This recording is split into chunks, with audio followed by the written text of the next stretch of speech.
നമസ്കാരം. കലാപം കീറിമുറിച്ച മണിപ്പൂരിന്റെ മണ്ണിലൂടെ രാഹുൽ ഗാന്ധിയുടെ ഭാരത് ജോഡോ ന്യായ് യാത്ര. ജനങ്ങളെ കണ്ടും സംവദിച്ചും രാഹുലും സംഘവും കാങ്പോക്കിൽ നിന്ന് കറോങ് വഴി നാഗാലാൻഡിൽ പ്രവേശിച്ചു. കലാപം തകർത്തെറിഞ്ഞ കുക്കി മേഖലകളിൽ ആയിരക്കണക്കിന് ആളുകൾ രാഹുലിനെ കാണാനെത്തി. പലയിടത്തും ജയ് ഹിന്ദ്, നോട്ട് ജയ് ശ്രീറാം ബോർഡുകൾ ഉയർന്നു. 15 സംസ്ഥാനങ്ങളിലൂടെ 6713 കിലോമീറ്റർ സഞ്ചരിച്ച് മാർച്ച് 21 മുംബൈയിൽ മാർച്ച് സമാപിക്കും. പൊതു തെരഞ്ഞെടുപ്പിൽ പ്രതിപക്ഷത്തിന്റെ പ്രതീക്ഷയുടെ കച്ചിത്തുരുമ്പാണ് രാഹുലിന്റെ യാത്ര. BJP ഉണ്ടാക്കുന്ന അയോധ്യ വികാരത്തെ ഭാരത് ജോഡോ യാത്ര കൊണ്ട് രാഹുലിന് പ്രതിരോധിക്കാൻ കഴിയുമോ എന്നാണ് രാജ്യം ഉറ്റുനോക്കുന്നത്. ഇന്ന് സൂപ്പർ പ്രൈം ടൈം ചർച്ച ചെയ്യുന്നു. ജീവശ്വാസമാകുമോ യാത്ര? ഇളക്കിമറിക്കുമോ രാഹുൽ ഗാന്ധി? ഇന്ത്യ സഖ്യത്തെ കെട്ടുറപ്പുള്ളതാക്കാൻ കഴിയുമോ?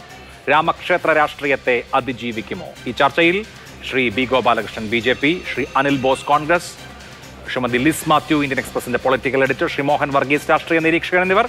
ചെറിയ ഒരു ഇടവേള, അതിനുശേഷം ചർച്ചയിലേക്ക്. ആദ്യം ശ്രീ അനിൽ ബോസിൽ നിന്ന് തുടങ്ങാം. അദ്ദേഹം ഇപ്പോൾ കൊഹീമയിലാണ് ഇരിക്കുന്നത്. ഭാരത് ജോഡോ യാത്രയുടെ ആദ്യഘട്ടത്തിൽ മുഴുവനായി ഉണ്ടായിരുന്നു. ഇപ്പോൾ രണ്ടാമത്തെ ഘട്ടത്തിലും പങ്കുചേരുന്നു. ശ്രീ അനിൽ ബോസ്, ആദ്യത്തെ ഭാരത് ജോഡോ യാത്രയുടെ അതേ പ്രതിഫലനം ഉണ്ടാക്കാൻ രണ്ടാം ഭാരത് ജോഡോ യാത്രയ്ക്ക് കഴിയുന്നുണ്ടോ? ഇന്നിപ്പോൾ മണിപ്പൂരിലൂടെ, പ്രത്യേകിച്ച് കുക്കി മേഖലകളിൽ, കാങ്പോക്കി ജില്ലയിൽ തുടങ്ങി അങ്ങോട്ട് അങ്ങനെയാണ് നാഗാലാൻഡിലേക്ക് കടന്നത്. അപ്പോൾ സ്വാഭാവികമായും കഴിഞ്ഞ നിരവധി മാസങ്ങളിലായി കലാപത്താൽ അങ്ങേയറ്റം കലുഷിതമായ, വിഭജിച്ച് നിൽക്കുന്ന ഒരു ജനതയുടെ ഇടയിലൂടെയാണ് രാഹുൽ ഗാന്ധിയും മറ്റ് നേതാക്കളും ഇങ്ങനെ ഒരു ജാഥ നടത്തുന്നത്. അത് അവിടെ ഉണ്ടാക്കിയിട്ടുള്ള ഒരു റിസൾട്ട് എന്താണ്? രാഹുൽ ഈ ജനങ്ങളോട് സംവദിച്ചപ്പോൾ അവർ പറഞ്ഞത് എന്താണ് ഒരു പൊതുവെയുള്ള അനുഭവം? വളരെ അഭിമാനം തോന്നുക. നിലവിൽ ആദ്യത്തെ ഭാരത് ജോഡോ യാത്രയിൽ 4080 കിലോമീറ്റർ 150 ദിവസം 5 മാസക്കാലം കന്യാകുമാരി ടു കാശ്മീർ നടന്നത് ലക്ഷോപലക്ഷം ആളുകളെ ചേർത്ത് പിടിച്ചുകൊണ്ടാണ്, അവരുടെ പ്രശ്നങ്ങൾ കേട്ടുകൊണ്ടാണ്. നമ്മൾ ഓരോ ഇടത്തും ചെല്ലുമ്പോൾ നമ്മുടെ ഇന്ററാക്ഷൻസ് ഉണ്ട് വ്യത്യസ്ത മേഖലയിലെ ആളുകളുമായി. അത് നമ്മൾ വിദ്യാർത്ഥികൾ, ചെറുപ്പക്കാർ, കർഷകർ, വിവിധ മേഖലയിൽപ്പെട്ട ആളുകൾ, ഞാൻ ഓരോന്നും എടുത്തെടുത്ത് പറയുന്നില്ല. അപ്പൊ അങ്ങനെ ഓരോ ദിവസവും 1ഉം 2ഉം ഇന്ററാക്ഷൻസ് നടത്തിയാണ് കടന്നുപോയത്. എത്രയോ ആളുകളെ അന്ന് കണ്ടു, വൈവിധ്യങ്ങൾ കണ്ടു, നമ്മുടെ രാജ്യത്തിന്റെ സംസ്കാരം, വ്യത്യസ്ത രീതികൾ, ആചാരാനുഷ്ഠാനങ്ങൾ. എനിക്ക് വളരെ വളരെ പ്രത്യേകതയായി തോന്നിയത്, ഓരോ സ്ഥലത്തും ചെല്ലുമ്പോൾ നമുക്കൊരു നമസ്കാരം തരുന്നതിൽ പോലുമുള്ള വ്യത്യാസം. അതായത് വണക്കം, നമസ്കാരം, ഗുഡ് മോർണിംഗ്, ഗുഡ് ഈവനിങ്. അത് കഴിഞ്ഞ് അങ്ങോട്ട് ചെന്ന് കഴിഞ്ഞാൽ ജയ് ഛത്രപതി ശിവജി, ജയ് മഹാകാൾ, ജയ് വൈഷ്ണോ ദേവി, ജയ് ദുർഗാ ഭവാനി, ജയ് ഹനുമാൻ, ജയ് ഹിന്ദ്, ജയ് റാം, ജയ് സീതാറാം. ഇങ്ങനെ പോകുന്ന നമ്മുടെ ഓരോ നാട്ടിലൂടെയും കടന്നു പോകുന്ന വഴികളിൽ കിട്ടുന്ന, അതുപോലെ തന്നെ അള്ളാഹു അക്ബറും ഒക്കെ പറഞ്ഞ്, പിന്നെ അലൈക്കും അസ്സലാമും ഒക്കെ പറഞ്ഞ് ആളുകൾ അഭിവാദ്യം ചെയ്യുന്നത്. അപ്പൊ അങ്ങനെ ഇതെല്ലാം കണ്ടു പോകുമ്പോൾ നമ്മുടെ അവിടുത്തെ വ്യത്യസ്തത നമ്മൾ മനസ്സിലാക്കി. ഇത് വ്യത്യസ്തമായ ഒരു യാത്രയാണ്. ഈ യാത്ര 66 ദിവസമാണ്. 6700, ആദ്യം 6200 തീരുമാനിച്ചാൽ ഇപ്പൊ 6700-ലെത്തും. ഏതാണ്ട് 110 ജില്ലകൾ, 100 പിന്നെ പാർലമെന്റ് മണ്ഡലങ്ങൾ, അതുപോലെ തന്നെ 337 നിയമസഭാ മണ്ഡലങ്ങളിലൂടെയാണ് കടന്നു പോകുന്നത്. 66 ദിവസം കൊണ്ട് എന്തായാലും 6700 കിലോമീറ്റർ നടന്നു പോകാൻ കഴിയില്ല എന്ന് നമുക്കും എല്ലാം അറിയാം. കാരണം 4080 തന്നെ ഞങ്ങളന്ന് 138 ദിവസത്തിന് മുകളിൽ നടന്നു കഴിഞ്ഞു. ചില അവധികൾ 7 ദിവസം കൂടുമ്പോൾ വസ്ത്രം ഒക്കെ റെഡിയാക്കുന്നതിന് വേണ്ടിയാണ്. ഇപ്പൊ അങ്ങനെ ഇപ്പോഴത്തെ യാത്ര ബസ്സാണ്. അത് പ്രത്യേക സൗകര്യങ്ങളുണ്ട്. ആ സൗകര്യം എന്ന് പറയുന്നത് ഇന്ററാക്ഷൻസിന് വേണ്ടി പലയിടങ്ങളിൽ പ്രത്യേകമായ ടെന്റിലാണ് നടന്നിരുന്നത്. ഓരോ സ്ഥലത്തും അത് വലിയൊരു പ്രതീകാത്മകമാണ്. അതായത് മുഹമ്മദ് കി ദുഖാൻ എന്നാണ് അതിൽ ആലേഖനം ചെയ്യപ്പെട്ടിരിക്കുന്ന ഒരു കാര്യം. ഭാരത് ജോഡോ ന്യായ് യാത്ര, സാധാരണ ജനങ്ങൾക്ക് നീതി ഉറപ്പാക്കും വരെയുള്ള പോരാട്ടം. അതുപോലെ തന്നെ ഈ കടന്നു വരുന്നത് സ്നേഹത്തിന്റെ ഒരു കടയാണ്. ആ കടയ്ക്കകത്ത് രാഹുൽ ഗാന്ധി വരികയാണ്. അപ്പൊ അതിൻ്റെ അകത്ത് ഇന്ററാക്ട് ചെയ്യുന്ന ആളുകൾ എന്ന് പറയുന്നത് ഇതുപോലെ ഞാൻ നേരത്തെ പറഞ്ഞതുപോലെ വ്യത്യസ്ത മേഖലയിലുള്ള ആളുകളെ നേരത്തെ തന്നെ നമ്മൾ സെലക്ട് ചെയ്തിട്ടുണ്ട്. ഓരോ സ്ഥലത്തും ചെല്ലുമ്പോൾ അവർക്ക് ടിക്കറ്റ് എന്ന നിലയിൽ, ടിക്കറ്റ് മീൻസ് ഒരു പാസ്സാണ്, ഫ്രീ ആയിട്ടുള്ള പാസ്സാണ്. അപ്പൊ ആ പാസ് കൊടുക്കും, ആ ആളുകൾ കയറിയിരിക്കും. അവരുമായിട്ട് ഈ യാത്രക്കിടയിൽ തന്നെ, കാരണം പലയിടങ്ങളിലും ആൾതാമസം ഇല്ലാത്ത പ്രദേശങ്ങൾ, അതുപോലെ തന്നെ വനമേഖലകൾ, ഒരുപാട് കടന്ന് പ്രകൃതിപരമായ ഒരുപാട് പ്രത്യേകതകളുള്ള പ്രദേശത്തോടെ അവിടെ രാഹുൽ ഗാന്ധിയുടെ ഒരു ഇന്ററാക്ഷൻ ഉണ്ട്. ഇന്നലെ എൻ്റെ മനസ്സിനെ വല്ലാതെ തൊട്ടടുത്ത് നിന്ന്, അതായത് വണ്ടിക്കകത്തല്ല പക്ഷെ തൊട്ട് ചേർന്ന് നിന്ന് അത് കാണാൻ കഴിഞ്ഞു. ഇന്നലെ ആ മണിപ്പൂരിൽ നിരാലംബരായ, അനാഥത്വം പേറുന്ന, ദുരന്തത്തിന്റെ എന്താ പറയാ ജീവിച്ചിരിക്കുന്ന സാക്ഷ്യങ്ങൾ, കുഞ്ഞുങ്ങൾ, അവരുമായിട്ടാണ് അദ്ദേഹത്തിന്റെ ഇന്ററാക്ഷൻ തുടങ്ങുന്നത്. അതൊക്കെ നമ്മളെ വല്ലാതെ വേദനിപ്പിക്കും. കാരണം നമുക്ക് സഹോദരങ്ങളുണ്ട്, മക്കളുണ്ട്, നമ്മളുമൊക്കെ കുടുംബമായിട്ട് ജീവിക്കുന്നവരല്ലേ. അപ്പൊ ആ അച്ഛൻ നഷ്ടപ്പെട്ട, അമ്മ നഷ്ടപ്പെട്ട, വീട് നഷ്ടപ്പെട്ടു പോയ ആ കുട്ടികളുമായിട്ട് അദ്ദേഹം ഇന്ററാക്ട് ചെയ്യുന്നതിന് നീക്കി വെച്ച സമയമൊക്കെ വല്ലാതെ നമ്മളെ അങ്ങ് സ്പർശിക്കും. ഞാൻ ഇവിടെ വന്നപ്പോൾ ഞാൻ ഞെട്ടലോടുകൂടിയാണ് ഇവിടെ വന്ന് എയർപോർട്ടിൽ ഇറങ്ങി വണ്ടി പിടിക്കുമ്പോൾ എങ്ങോട്ടാണ് പോകേണ്ടതെന്ന് ചോദിക്കുമ്പോൾ ചില ഏരിയയിലേക്ക് കുക്കി ഡ്രൈവർമാരുടെ വണ്ടിയെ തരും, അതിലേ പോകാൻ കഴിയും. ആയിട്ട് വേറെ വഴിക്കേ പോകാൻ കഴിയും. എന്ന് പറഞ്ഞാൽ ജാതി നോക്കി ഡ്രൈവർമാരെ വിളിക്കേണ്ടി വരുന്ന നമ്മുടെ രാജ്യത്തെ കുറിച്ച് ഓർത്ത് നമുക്ക് ഉത്കണ്ഠയാണ്. ഇവിടെ കൊലപാതകം 160 നടന്നു എന്നാണ് പിന്നെ മണിപ്പൂർ പറയുന്നത്. യഥാർത്ഥ ചിത്രം അതല്ല.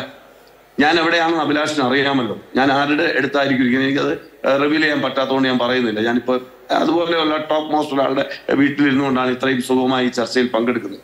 ആ ആള് ഇന്ത്യയിലെ ഏറ്റവും പ്രധാനപ്പെട്ട ചുമതലയിലിരിക്കുന്ന ആളാണ്. അദ്ദേഹം എന്നെ വീഡിയോ ഒക്കെ കാണിച്ചു, ഞെട്ടി തരിച്ചു പോവാൻ.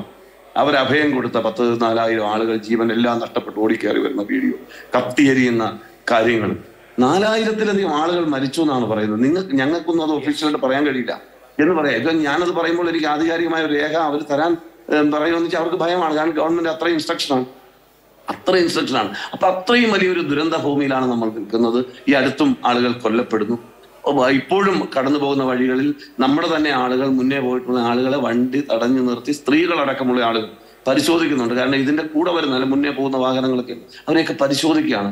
ഡ്രൈവർ, ജാതി, മതം, എന്തൊരു ദുരന്തം. ഈ ചർച്ചയിൽ പങ്കെടുക്കുന്നവരൊക്കെ അത് മനസ്സിലാക്കുന്നവരാണെന്നാണ്. അപ്പൊ അത്ര വംശവെറി ഈ രാജ്യത്തെ ജനങ്ങളിൽ ഉണ്ടാകും. ഒരു ഭരണകൂടം നിശബ്ദമായിട്ട് നിൽക്കല്ലേ? ഒരു നീതി നിഷേധമല്ലേ ഇവിടെ നടക്കുന്നത്? ഒരു സാമൂഹ്യ തിന്മയല്ലേ? അപ്പൊ അത് തൊട്ടറിയാൻ കഴിയുക, അതിന്റെ കൂടെ പോകാൻ കഴിയുക, അത് വലിയൊരു അനുഭവമാണ്. ഇത് വലിയ ചലനം ഉണ്ടാക്കുമെന്നാണ്. ഞാൻ തെരഞ്ഞെടുപ്പ്, എല്ലാവരും പറയും ഇത് തെരഞ്ഞെടുപ്പ് ഉണ്ടാവും, തർക്കമൊന്നുമില്ല. ഞാൻ ചോദിക്കട്ടെ, തെരഞ്ഞെടുപ്പിന്റെ ഭാഗമായിട്ടാണ് ഞങ്ങൾ യാത്ര നടത്തുന്നതെങ്കിൽ, ഞങ്ങൾ ഭാരത് ജോഡോ യാത്ര നടക്കുന്ന സമയത്ത് ഗുജറാത്ത് നിയമസഭാ തെരഞ്ഞെടുപ്പല്ലായിരുന്നു, മോഡിയുടെ തട്ടകം. ഞങ്ങൾ പോയില്ലല്ലോ. ഒരു ദിവസത്തേക്ക് ഒരു ക്യാമ്പയിന് വേണ്ടിയല്ലേ രാഹുൽ ഗാന്ധി പോയത്. അപ്പൊ തെരഞ്ഞെടുപ്പ് മാത്രമല്ല, തെരഞ്ഞെടുപ്പിന് അപ്പുറമുള്ള ഒരു തലമുണ്ട്. രാഷ്ട്രീയത്തിലെ ഒരു ശുദ്ധീകരണം, നമ്മുടെ സമൂഹത്തിലെ ജനപക്ഷ നിലപാട് അത് ഉയർത്തുക എന്ന വലിയ സ്ലോഗനാണ്. ഇത്തവണ നമ്മൾ സ്നേഹത്തിന്റെ കടയുമായി വരുന്ന ആ രാഹുൽ ഗാന്ധിയുടെ വരവെന്ന് പറയുന്നത്, ഞങ്ങളെ പോലുള്ള ആളുകളെല്ലാം അതിന്റെ പങ്കാളിത്തം നൽകി വരുന്നു എന്ന് പറയുന്നത് വലിയൊരു ലക്ഷ്യമാണ്. അത് കേവലം ഒരു പ്രധാനമന്ത്രി കസേരയോ മന്ത്രിപദമോ ഒന്നുമല്ല, വലിയൊരു എന്താ പറയാ പൊതു മുന്നേറ്റം. ഈ രാജ്യം നിലനിൽക്കണ്ടേ?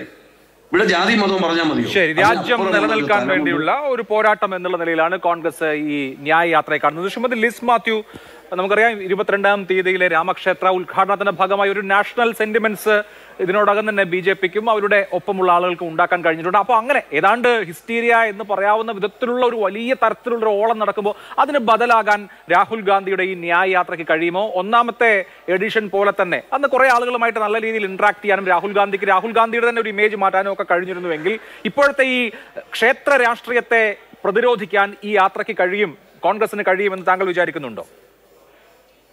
അഭിലാഷ് പറഞ്ഞതുപോലെ ആദ്യത്തെ യാത്ര വിജയകരമായതുകൊണ്ടാണ് രണ്ടാമതൊരു യാത്ര തന്നെ ഇവർ പ്ലാൻ ചെയ്തത്. ഇതിപ്പോ ഞാൻ പറഞ്ഞല്ലോ, കോൺഗ്രസിന്റെ തീരുമാനം, കോൺഗ്രസും മറ്റു പ്രതിപക്ഷ കക്ഷികളുടെയും തീരുമാനം ഈ അയോധ്യയിൽ നടക്കുന്ന ഒരു അവര് ടേം ചെയ്യുന്ന ഒരു ഷോയിൽ നിന്ന് മാറി നിൽക്കുക. അതൊരു BJP RSS ഷോയാണ്, അതുകൊണ്ട് അതിൽ നിന്ന് മാറി നിൽക്കുക. പിന്നെ മാത്രമല്ല ഈ മതപരമായ ഒരു ചടങ്ങിനെ അല്ലെങ്കിൽ ഒരു സ്റ്റെപ്പിനെ പൊളിറ്റിസൈസ് ചെയ്യുക എന്നുള്ള കാര്യങ്ങൾ കൊണ്ട് ഞാൻ പറയുന്നത്, അതിന് തീർച്ചയായിട്ടും കോൺഗ്രസിന് അതിൻ്റെതായ ന്യായീകരണമുണ്ട്. അതിനെ സപ്പോർട്ട് ചെയ്യുന്ന കുറേയേറെ ആൾക്കാരുണ്ട്. ആ ഒരു പ്രതിപക്ഷം എടുത്ത സ്റ്റാൻഡിനെ, അത് BJPയുടെയും പ്രധാനമന്ത്രി നരേന്ദ്രമോദിയുടെയും ഒരു ഷോ ആകുമ്പോൾ കോൺഗ്രസിനോ അതിന്റെ ബാക്കി പ്രതിപക്ഷത്തിനോ അവിടെ ഒരു സ്ഥാനവും ഇല്ലാത്തതുപോലെയാണ്. കാരണം നമ്മൾ പാർലമെന്റിൽ എന്താണ് സംഭവിച്ചെന്ന് കണ്ടതാണ്. ഒരു മജോറിറ്റി എന്നുള്ള ഒരു ഉപയോഗിച്ച് എങ്ങനെയാണ് എല്ലാ പ്രതിപക്ഷാംഗങ്ങളെയും പുറത്താക്കിക്കൊണ്ട് ഈ രാജ്യത്ത് ഏറ്റവും കൂടുതൽ ഓരോ മനുഷ്യനെയും ടച്ച് ചെയ്യുന്ന വിധത്തിലുള്ള നിയമങ്ങളെ പോലും മാറ്റി എഴുതാനായിട്ട് അവർ ഓപ്പോസിഷനിൽ ആരുടെയും ഒരു വാക്കും കേട്ടില്ല എന്നുള്ളത് നമ്മൾ കണ്ടതാണ്. അങ്ങനെയുള്ള സാഹചര്യത്തിൽ തീർച്ചയായിട്ടും അതിനെ സപ്പോർട്ട് ചെയ്യുന്നു. അതായത് കോൺഗ്രസിനെ ശരിയായിരിക്കും, ഒത്തിരിയേറെ ആൾക്കാർ അതിനെ വിമർശിച്ചിരിക്കാം. പക്ഷെ ഞാൻ ചോദിക്കുന്നത്, കോൺഗ്രസ് ഈ കഴിഞ്ഞ തെരഞ്ഞെടുപ്പിൽ കോൺഗ്രസിന്റെ ഭൂപേഷ് സിംഗ് ബഘേൽ ആണെങ്കിലും കമൽനാഥ് ആണെങ്കിലും ഒരു സോഫ്റ്റ് ഹിന്ദുത്വ സ്റ്റാൻഡ് അഡോപ്റ്റ് ചെയ്തു. പക്ഷെ അതിൽ നിന്ന് അവർക്ക് വിജയമൊന്നും നേടിയില്ല. അപ്പോൾ സ്വാഭാവികമായിട്ടും കോൺഗ്രസ് അത് നമ്മൾ പറയും മാറ്റി പിടിക്കുക എന്ന് പറയില്ലേ, അതുപോലെ ചെയ്യേണ്ട ഒരു സാഹചര്യമാണ് ഇത്. എന്നെ സംബന്ധിച്ചിടത്ത് ഞാൻ നോക്കുന്ന as far as I am concerned, I don't think ഇതൊരു ഈ BJP-യുടെ ഇപ്പോൾ നടത്തുന്ന അല്ലെങ്കിൽ സ്വാഭാവികമായിട്ട് BJP ഇപ്പോൾ ചെയ്യുന്നതിനെല്ലാം വലിയൊരു ട്രാക്ഷൻ ഉണ്ട്. അതിനകത്ത് ഒരു എന്താണ് ഒരുപക്ഷെ ഒരു വലിയ മജോറിറ്റി അതിനെ സപ്പോർട്ട് ചെയ്യുന്നുണ്ട്. ആ സാഹചര്യത്തിൽ ഇപ്പോൾ അനിൽ ഉദ്ദേശിച്ചതുപോലെ ഒരു തെരഞ്ഞെടുപ്പ് രീതിയിലല്ല, അതിൽ കൂടുതൽ ഒരു ഇന്റേണൽ റിജുവിനേഷൻ ആണ് കോൺഗ്രസ് ഉദ്ദേശിക്കുന്നതെന്നാണ് എനിക്ക് മനസ്സിലായത്. അതായത് ഇതിലെല്ലാം ഈ രാഹുൽ ഗാന്ധിയുടെ ഈ യാത്ര പോകുന്ന എല്ലാ മണ്ഡലങ്ങളിലും അവിടുത്തെ സ്ഥാനാർത്ഥിക്ക് അല്ലെങ്കിൽ സ്ഥാനാർത്ഥിയാകാൻ ആഗ്രഹിക്കുന്നവർക്ക് ഒരു ശക്തി പ്രകടനമാകാം. അതിൽ നിന്ന് എന്തുമാത്രം ട്രാക്ഷൻ ഒരു പാർട്ടിക്ക് ഇലക്ഷന് കിട്ടും എന്നുള്ളതിന്റെ ഒരു തെളിവാണ്. ഇതൊരു വിജയമാണെങ്കിൽ പിന്നെ നമ്മൾ ഓർക്കേണ്ടത് ഈ അയോധ്യ സംഭവം നടക്കുമ്പോൾ സ്വാഭാവികമായിട്ടും ഇത് മൂവ് ചെയ്യുന്നത് നോർത്ത് ഈസ്റ്റ് ഏരിയയിൽ കൂടിയാണ്. നോർത്ത് ഈസ്റ്റ് ഏരിയയിൽ ഈ അസ്സാമിൽ ഒഴിച്ച് ബാക്കി സ്ഥലത്തൊന്നും അത്ര വലിയൊരു അമ്പലത്തിനോട് അല്ലെങ്കിൽ അങ്ങനെ ഒരു ഇതുള്ള സ്ഥലങ്ങളല്ലല്ലോ അത്. ഒരു രാം മന്ദിറിനോട് വലിയൊരു അഭിനിവേശമുള്ള സ്ഥലങ്ങളല്ല പ്രധാനം. പിന്നെ സ്വാഭാവികമായിട്ട് ആസാമിൽ ഞാൻ അറിഞ്ഞിരിക്കുന്നത് ആസാമിലെ പല കോൺസ്റ്റിറ്റ്യുവൻസിയും പിക്കപ്പ് ചെയ്തത് വലിയ കോൺഗ്രസ് സ്വാധീനമില്ലാത്ത അല്ലെങ്കിൽ കോൺഗ്രസിന് ജയിക്കാൻ സാധ്യതയില്ലാത്ത മണ്ഡലങ്ങളാണ് എന്നാണ് എനിക്ക് കിട്ടിയ അറിവ്.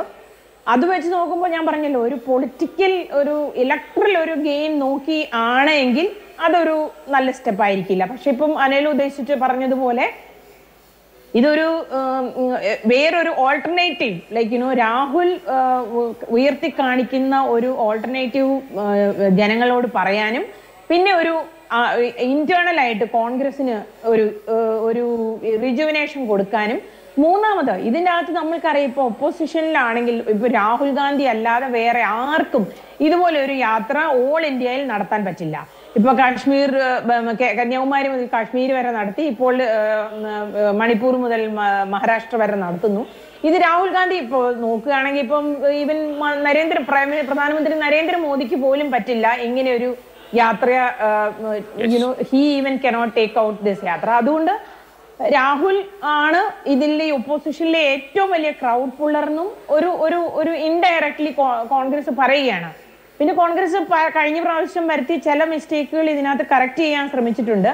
അതുകൊണ്ട് ഇത് ഈ ഒരു യാത്ര വിജയകരമാകുകയാണെങ്കിൽ സ്വാഭാവികമായിട്ടും കോൺഗ്രസ് ഈ 3 തെരഞ്ഞെടുപ്പ് മധ്യപ്രദേശ്, ഛത്തീസ്ഗഡ്, രാജസ്ഥാൻ തെരഞ്ഞെടുപ്പിൽ നേരിട്ട പരാജയം കൊണ്ട് ഇന്ത്യ ബ്ലോക്കിൽ കോൺഗ്രസിന് ഉണ്ടായ ഒരു സെറ്റ് ബാക്കിന് ഏരിയയിൽ ഒരു മോറൽ സെറ്റ് ബാക്കിനെ അവർ മറികടക്കാൻ ശ്രമിക്കുമെന്നാണ് എനിക്ക് തോന്നുന്നത്. തീർച്ചയായിട്ടും അങ്ങനെ രാഹുൽ ഗാന്ധിയെ സംബന്ധിച്ച് അതിജീവനം എന്നുള്ളത് വളരെ പ്രധാനപ്പെട്ട കാര്യമാണ്. ശ്രീ ബി ഗോപാലകൃഷ്ണൻ, ഈ യാത്ര തുടങ്ങിയിരിക്കുന്നത് മണിപ്പൂരിൽ നിന്നാണ് എന്നുള്ളത് ശ്രദ്ധിക്കണം. മണിപ്പൂർ കഴിഞ്ഞ മെയ് മാസം മുതൽ കലാപകലുഷിതമാണ്. ഇപ്പോഴും ഒറ്റപ്പെട്ട ഇടങ്ങളിൽ അശാന്തിയും കാലുഷ്യങ്ങളും ഉണ്ടാകാറുണ്ട്. ആ സംസ്ഥാനം തന്നെ 2ആയിട്ട് തിരിഞ്ഞു നിൽക്കുകയാണ്. അപ്പോൾ ആ സംസ്ഥാനത്ത് നിന്ന് രാഹുൽ ഗാന്ധി ഈ എല്ലാം നഷ്ടപ്പെട്ട ആളുകളോട് പറയുന്നത്, നിങ്ങൾക്കിതെല്ലാം നഷ്ടപ്പെട്ടത് BJP-യുടെ പ്രത്യയശാസ്ത്രം കൊണ്ടാണ്, നിങ്ങൾക്കുണ്ടായിരുന്നതെല്ലാം നഷ്ടപ്പെട്ടത് BJP-യുടെ രാഷ്ട്രീയം കൊണ്ടാണ് എന്ന് പറഞ്ഞുകൊണ്ടാണ് അവിടെ നിന്നൊരു യാത്ര നടത്തുന്നത്. അതും ഈ പറഞ്ഞ മെയ്ത്തി മേഖലകളിലും കുക്കി മേഖലകളിലും ഒരുപോലെ പോകുന്നു. അവിടെ വലിയ സ്വീകരണം കിട്ടുന്നു. അവിടുത്തെ ബാനറുകളിൽ ജയ് ഹിന്ദ് നോട്ട് ജയ് ശ്രീറാം എന്ന് അവരെ എഴുതി കാണിക്കുന്നു. അങ്ങനെ കലാപം കൊണ്ട് മുറിവേറ്റ ആളുകളെ ആശ്വസിപ്പിച്ചുകൊണ്ടാണ് മണിപ്പൂരിൽ നിന്ന് അടുത്ത സംസ്ഥാനമായ നാഗാലാൻഡിലേക്ക് കടക്കുന്നത്. ഇതിപ്പോ ഇവിടെ സൂചിപ്പിച്ചതുപോലെ ഇലക്ടറൽ ഗെയിൻ ഉണ്ടായാലും ഇല്ലെങ്കിലും ഒരു വലിയ രാഷ്ട്രീയ സന്ദേശം നൽകുന്നുണ്ട്.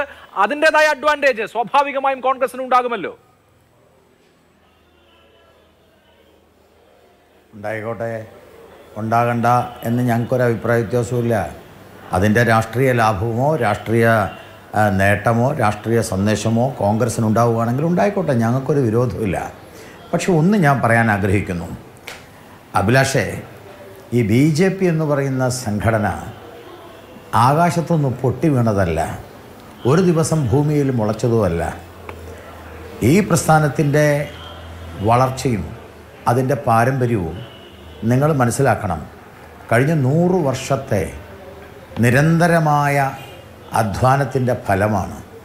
കഴിഞ്ഞ 100 വർഷം ഈ രാജ്യത്തിൻ്റെ പുരോഗതിയും ഈ രാജ്യത്തിൻ്റെ നന്മയും മാത്രം ലക്ഷ്യമാക്കിക്കൊണ്ട് അടക് മുതൽ കട്ടക്ക് വരെ, കച്ച് മുതൽ കാമേശ്വരം വരെ, കന്യാകുമാരി തൊട്ട് ഹിമാലയം വരെയുള്ള ഈ നാട്ടിലെ ജനങ്ങൾ ഭാരതത്തിൻ്റെ ഐക്യത്തിനും ഭാരതത്തിൻ്റെ അഖണ്ഡതയ്ക്കും ലോകത്തിലെ മറ്റേത് രാജ്യത്തെക്കാട്ടിലും ഭാരതമായിരിക്കണം മുന്നിൽ എന്ന് പ്രാർത്ഥിക്കുന്ന ഒരു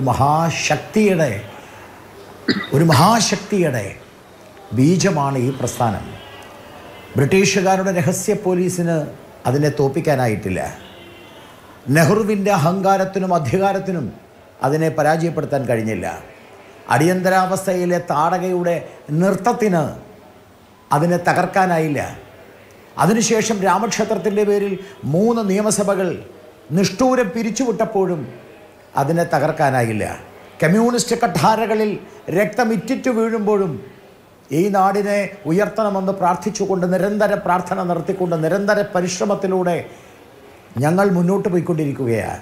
അതുകൊണ്ട് എന്തെങ്കിലുമൊക്കെ ഈ ഏർപ്പാട് കാണിച്ച് ഈ പ്രസ്ഥാനത്തെ തകർക്കാം എന്ന് വിചാരിക്കേണ്ട. നിരവധി നാളുകളിൽ, എത്രയോ വർഷങ്ങളിൽ പ്രതിപക്ഷത്തിരുന്നെല്ലാം പഠിച്ച് വളർന്ന് കണ്ട് പതനങ്ങൾ നേരിട്ട് വളർച്ച അനുഭവിച്ച് ഇതൊക്കെ കഴിഞ്ഞിട്ടാണ് BJP ഇന്ന് ഭരിക്കുന്നത്. അതുകൊണ്ട് മലർപ്പൊടിക്കാരൻ്റെ സ്വപ്നവുമായിട്ട് ആര് വേണമെങ്കിലും യാത്ര നടത്തിക്കോട്ടെ.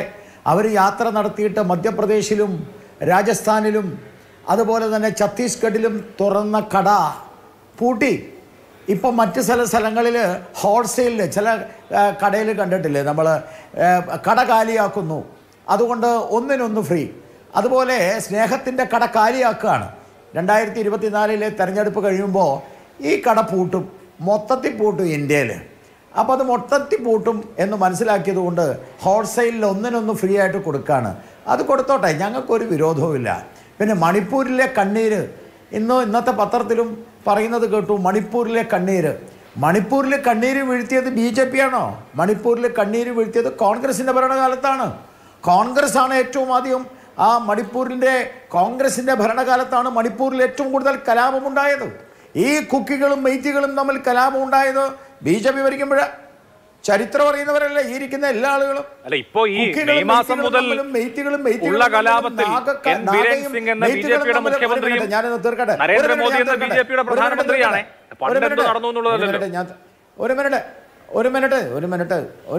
ഒരു മിനിറ്റ് ഞാൻ തീർക്കട്ടെ. മെയ്ത്തികളും തമ്മിൽ, നാഗകളും മെയ്ത്തികളും തമ്മിൽ അവിടെ സംഘർഷമുണ്ടായത്, കലാപമുണ്ടായത്, അവിടെ എന്താ പറയുക, ഈ ട്രൈബൽസ് തമ്മിൽ ഏറ്റുമുട്ടിയത് മതപരമായ ഏറ്റുമുട്ടലല്ല എന്ന് എല്ലാവർക്കും അറിയാം. അത് രാഷ്ട്രീയപരമായ ഏറ്റുമുട്ടലല്ല എന്ന് എല്ലാവർക്കും അറിയാം. അവിടെ ഏറ്റുമുട്ടലുകൾ നടന്നത് കോൺഗ്രസിൻ്റെ കാലത്താണ്. കോൺഗ്രസ്സാണ് ഏറ്റുമുട്ടലിൻ്റെ കാരണം. അവിടെ എന്തുകൊണ്ട് കോൺഗ്രസ് സംവരണം കൊടുത്തില്ല എന്ന ചോദ്യമുണ്ട്. ഞാൻ ആ ചോദ്യത്തിലേക്കൊന്നും വരുന്നില്ല. പക്ഷേ മണിപ്പൂരിൽ കലാപം നടന്നത് ഇന്നലെയാണ്, ഈ BJP ഭരിക്കുമ്പോൾ മാത്രമാണ് എന്ന് പറയുന്നത് ഒരുതരം അപഹാസ്യവും അങ്ങേയറ്റം ചരിത്രവിരുദ്ധവുമാണ്. പിന്നെ ഈ മണിപ്പൂരിലെ കണ്ണീരിന് മാത്രം പ്രത്യേക രസമുണ്ടോ? മണിപ്പൂരിലെ കണ്ണീരിന് മാത്രം പ്രത്യേക ടേസ്റ്റ് ഉണ്ടോ? മണിപ്പൂരിലെ കണ്ണീരിന് മാത്രം പ്രത്യേക തരത്തിൽ എന്തെങ്കിലും ഉണ്ടോ? കാശ്മീരിലുണ്ടായിരുന്നല്ലോ കണ്ണീര്. കാശ്മീരിലെ കണ്ണീര് കാണാൻ ഇവരാരും തയ്യാറായില്ലല്ലോ. കാശ്മീരിലെ കണ്ണീര് ഈ രാഹുൽ ഗാന്ധിക്ക് കാണണ്ടേ? കാശ്മീരിൽ 4000 അല്ല 40,000 ചത്തൊടുങ്ങിയത്. ഒരു ജനതയെ മുഴുവനും അവിടുന്ന് ഓടിച്ചിട്ട് തല്ലിയില്ലേ? ഒരു ജനതയെ മുഴുവനും അവിടുന്ന് വംശനാശം നടത്തിയില്ലേ? ശ്രീനഗറിൽ 1987 രാജീവ് ഗാന്ധി അധികാരത്തിൽ വരുമ്പോൾ 1987 ശ്രീനഗറിൽ 17% ഉണ്ടായിരുന്ന ഹിന്ദു ഇന്ന് 1%. ഓൺലി 1%. ബാക്കി 16% ആരാ കൊണ്ടുപോയത്? ശ്രീനഗറിൽ നിന്ന് ഓടിച്ചില്ലേ? നഗ്നമായി ഓടിച്ചില്ലേ? കൊന്നില്ലേ? ഒരാളുടെ കണ്ണീരും കണ്ടില്ലല്ലോ. ഒരു രാഹുൽ ഗാന്ധിയും ഒരു ഗാന്ധി കുടുംബവും ഒരു നെഹ്റു കുടുംബവും ഗാന്ധിയുടെ പേരുള്ള ഒരാളും അതിൽ കണ്ണീരൊഴിച്ചത് കണ്ടില്ലല്ലോ. മണിപ്പൂരിലെ കണ്ണീരും കാശ്മീരിലെ കണ്ണീരിനും ഉത്തരം പറയേണ്ടത് കോൺഗ്രസ്സാ, ഞങ്ങളല്ല. ഇന്ന് കാശ്മീരിലെ കണ്ണീര് ഇല്ലാതാക്കിയാൽ നാളെ മണിപ്പൂരിലേക്ക് കണ്ണീരും ഞങ്ങൾ ഇല്ലാതാക്കും. മണിപ്പൂരിന്റെ കണ്ണീരിന്റെ പേര് പറഞ്ഞ് രാഷ്ട്രീയ കച്ചവടം നടത്തി ആ കടയിൽ കച്ചവടം ഉണ്ടാക്കാന്ന് വിചാരിക്കേണ്ട. മണിപ്പൂരിലെ കച്ചവടവും പൊളിഞ്ഞില്ലേ? തൊട്ടപ്പുറത്തെ മിസോറാമിലെ തെരഞ്ഞെടുപ്പിൽ ഉള്ളത് കൂടി പോയില്ലേ? അതുകൊണ്ട് ഈ കച്ചവടം, സ്നേഹ കച്ചവടം, കട പൂട്ടാനുള്ള കച്ചവടമാണ്. എനിക്ക് അത്ര പറയാം. കട കാലിയാക്കൽ കച്ചവടമാണ് ഇപ്പോൾ നടക്കുന്നതെന്നാണ് BJP പറയുന്നത്. നമുക്കിനി ചർച്ചയുടെ ഓരോ വിശദാംശങ്ങളിലേക്ക് വരാം. ശ്രീ മോഹൻ വർഗീസ്, രാഹുൽ ഗാന്ധിയെ സംബന്ധിച്ച് ഇപ്പോൾ എന്ത് ചെയ്യാൻ കഴിയുമെന്ന് താങ്കൾ വിചാരിക്കുന്നു? കാരണം കോൺഗ്രസ് ഒട്ടും അഡ്വാൻറ്റേജസ് ആയിട്ടുള്ള ഒരു പൊസിഷനിലല്ല. അവർ ഭരണത്തിലുണ്ടായിരുന്ന 2 സംസ്ഥാനങ്ങൾ തോറ്റു. ഭരണം ലഭിക്കുമെന്ന് കരുതിയ മധ്യപ്രദേശിൽ അവർക്കതിന് കഴിഞ്ഞില്ല. ഹിന്ദി ഹൃദയഭൂമിയിൽ കോൺഗ്രസ് വലിയ തെരഞ്ഞെടുപ്പ് പരാജയത്തെ നേരിട്ടു. അതിനുശേഷം അയോധ്യ രാമക്ഷേത്രം എന്ന ഈ തെരഞ്ഞെടുപ്പിലെ ഏറ്റവും മുഖ്യമായ വിഷയം BJP ഉപയോഗിക്കുന്നു. കോൺഗ്രസ് ഒരുപാട് ദിവസങ്ങളുടെ കൺഫ്യൂഷന് ശേഷം അവിടെ പങ്കെടുക്കേണ്ട എന്ന് തീരുമാനിക്കുന്നു. പക്ഷേ BJPയെ സംബന്ധിച്ച് പ്രത്യേകിച്ച് കൗ ബെൽറ്റിൽ കോൺഗ്രസ് ആന്റി രാമാണ്, ആന്റി ഹിന്ദു ആണ് എന്ന പ്രചരണം നടത്താൻ അത് വഴിവെക്കുന്നു. അങ്ങനെ ഒരു തരത്തിലും കോൺഗ്രസിനെ സംബന്ധിച്ച് സുഖകരമായ അവസ്ഥയിലെ ലോക്സഭാ തെരഞ്ഞെടുപ്പ് വരാൻ പോകുന്നു. ഇന്ത്യ സഖ്യ കക്ഷികൾ വലിയ തോതിൽ കോൺഗ്രസിനെ മൈൻഡ് ചെയ്യുന്നില്ല. അപ്പൊ ഇങ്ങനെയുള്ള ഘട്ടത്തിൽ ഒരു ഗെയിം ചേഞ്ചർ ആവശ്യമാണ്. കോൺഗ്രസിനെ സംബന്ധിച്ച് പെർസെപ്ഷൻ മാറണം, നറേറ്റീവ് മാറണം. അതിനുതകുന്ന വിധത്തിൽ രാഹുൽ ഗാന്ധിക്ക് ഡെലിവർ ചെയ്യാൻ കഴിയുമെന്ന് ഈ നിമിഷം താങ്കൾ വിചാരിക്കുന്നുണ്ടോ? അഭിലാഷ്, 1885 ജന്മമെടുത്ത grand old party of India Congress party, ആ കോൺഗ്രസ് പാർട്ടി ഇന്നൊരു ദിശാസന്ധിയിലെത്തി നിൽക്കുകയാണ്. ആ ദിശാസന്ധിയിലെത്താനുള്ള കാരണം ഒരു പ്രത്യയശാസ്ത്രത്തിന്റെ അഭാവമാണ്. 1955 കോൺഗ്രസ് പാർട്ടിയുടെ ആബിഡി സമ്മേളനത്തിൽ ഡെമോക്രാറ്റിക് സോഷ്യലിസം എന്ന ഐഡിയോളജി, വ്യക്തമായ establishment of a socialist pattern of society through democratic means, ജനാധിപത്യപരമായ രീതിയിൽ ഒരു സോഷ്യലിസ്റ്റ് ക്രമം കെട്ടിപ്പടുക്കുക എന്ന കോൺഗ്രസ് പാർട്ടിയുടെ ഐഡിയോളജി വ്യക്തമായി പ്രഖ്യാപിച്ചത്. അതിനുശേഷം 90കളിൽ നടന്ന ഉദാരവൽക്കരണവും അതിനുശേഷം മാറി മാറി വന്ന സർക്കാരുകൾ ഉദാരവൽക്കരണത്തിന്റെ 2, 3, 4 ഘട്ടങ്ങളിലേക്ക് നീങ്ങിയപ്പോൾ കോൺഗ്രസ് പാർട്ടിക്ക് മാത്രമായി അവകാശപ്പെടാൻ വ്യക്തമായ ഒരു പ്രത്യയശാസ്ത്രമില്ലാതെ വന്നു. അതുകൊണ്ടാണ് ഭാരത് ജോഡോ ന്യായ യാത്രയിൽ പ്രിയാമ്പിളിന്റെ, നമ്മുടെ ഭരണഘടനയുടെ, ഇന്ത്യൻ ഭരണഘടനയുടെ ആമുഖത്തിൽ കാണുന്ന justice, social, economic and political, സാമൂഹ്യനീതി, സാമ്പത്തിക നീതി, അതുപോലെ രാഷ്ട്രീയ നീതി, ഈ നീതി സങ്കല്പങ്ങൾ ഇവിടെ അട്ടിമറിക്കപ്പെടുന്നു. നീതി സങ്കല്പങ്ങൾ അട്ടിമറിക്കപ്പെടുന്നു എങ്കിൽ ആ നീതി സങ്കല്പങ്ങൾ പുനഃസ്ഥാപിക്കാനായി ഞങ്ങളിതാ സ്നേഹത്തിന്റെ കട തുറക്കുന്നു എന്ന ഒരു അർത്ഥത്തിലാണ് ഈ ഒരു യാത്ര. ഒരർത്ഥത്തിൽ പറഞ്ഞാൽ കോൺഗ്രസ് പാർട്ടി അവകാശപ്പെടുന്നത് ഇതൊരു രാഷ്ട്രീയ പ്രചരണ യാത്രയല്ല, മനസ്സുകളെ ഒരുമിപ്പിക്കാനുള്ള യാത്രയാണ്. അത് വാദത്തിന് വേണ്ടി അംഗീകരിച്ചുകൊണ്ട് തന്നെ ഞാൻ പറയട്ടെ, ഒരു തെരഞ്ഞെടുപ്പ് തന്നെയാണ് ലക്ഷ്യം. ഒരു തെരഞ്ഞെടുപ്പ് വരാൻ പോകുന്നു. ആ തെരഞ്ഞെടുപ്പിൽ കോൺഗ്രസ് പാർട്ടിയുടെ പ്രസക്തി ചോദ്യം ചെയ്യപ്പെടാതിരിക്കണമെങ്കിൽ കോൺഗ്രസിന്റെ അടിസ്ഥാന സംഘടനാ സംവിധാനം ഉദ്ദീപിപ്പിച്ച് നിർത്തണം. അതിനുള്ള അവസാന കച്ചിത്തുരുമ്പാണ് ഭാരത് ജോഡോ ന്യായ യാത്ര. അപ്പൊ തെക്ക് മുതൽ വടക്ക് വരെ ഉണ്ടായ 4200 കിലോമീറ്റർ യാത്ര, അതുകൊണ്ട് എന്ത് സംഭവിച്ചു എന്നതൊരു ബാലൻസ് ഷീറ്റ് ഉണ്ട്. അത് തെരഞ്ഞെടുപ്പിന്റെ ബാലൻസ് ഷീറ്റിൽ മധ്യപ്രദേശിലും ഛത്തീസ്ഗഡിലും രാജസ്ഥാനിലും നമ്മൾ കണ്ടതാണ്. അവിടെ ഉണ്ടായിരുന്ന അടിത്തറയ്ക്ക് കാര്യമായി ഇളക്കം തട്ടിയില്ലെങ്കിലും ഭരണത്തിൽ നിന്ന് പുറത്തു പോകുന്ന ഒരു ഘട്ടം വന്നു. മധ്യപ്രദേശിൽ ജയിച്ച ഭാരതീയ ജനതാ പാർട്ടിയും പരാജയപ്പെട്ട കോൺഗ്രസും തമ്മിൽ 10% പോപ്പുലർ വോട്ടിന്റെ വ്യത്യാസമുണ്ട്. രാജസ്ഥാനിൽ BJPയും കോൺഗ്രസും തമ്മിൽ കേവലം 2% മാത്രമാണ് വ്യത്യാസം. ഈ വ്യത്യാസം മറികടക്കണമെങ്കിൽ അത്ഭുതകരമായ രീതിയിൽ കോൺഗ്രസിന്റെ സംഘടനാ സംവിധാനം ഹൃദയഭൂമിയിൽ ഉണർന്നു വരണം. അതിനുള്ള ഒരു മുന്നൊഴുക്കം എന്ന നിലയിലാണ് കിഴക്ക് നിന്നും പടിഞ്ഞാറേക്ക് 15 സംസ്ഥാനങ്ങൾ നീളുന്ന യാത്ര. ഇവിടെ യാത്രയുടെ ഒരു പശ്ചാത്തലം നോക്കൂ. മണിപ്പൂർ, വളരെ സിംബോളിക് കാര്യങ്ങൾ ഇതിനകത്ത് ഉൾക്കൊണ്ടിട്ടുണ്ട്. മണിപ്പൂർ തിരഞ്ഞെടുത്തതിന് പിന്നിൽ അഭിലാഷ് ഉള്ള സിംബോളിക് കാര്യം എന്താണ്? അവിടെയാണ് രക്തം വീണത്. അവിടെയാണ് കേന്ദ്രത്തിന്റെ നിശബ്ദത ക്രൂരമായ കൂരമ്പുകളായി ഈ ജനാധിപത്യ ഭാരതത്തിന് മേൽ പതിച്ചത്.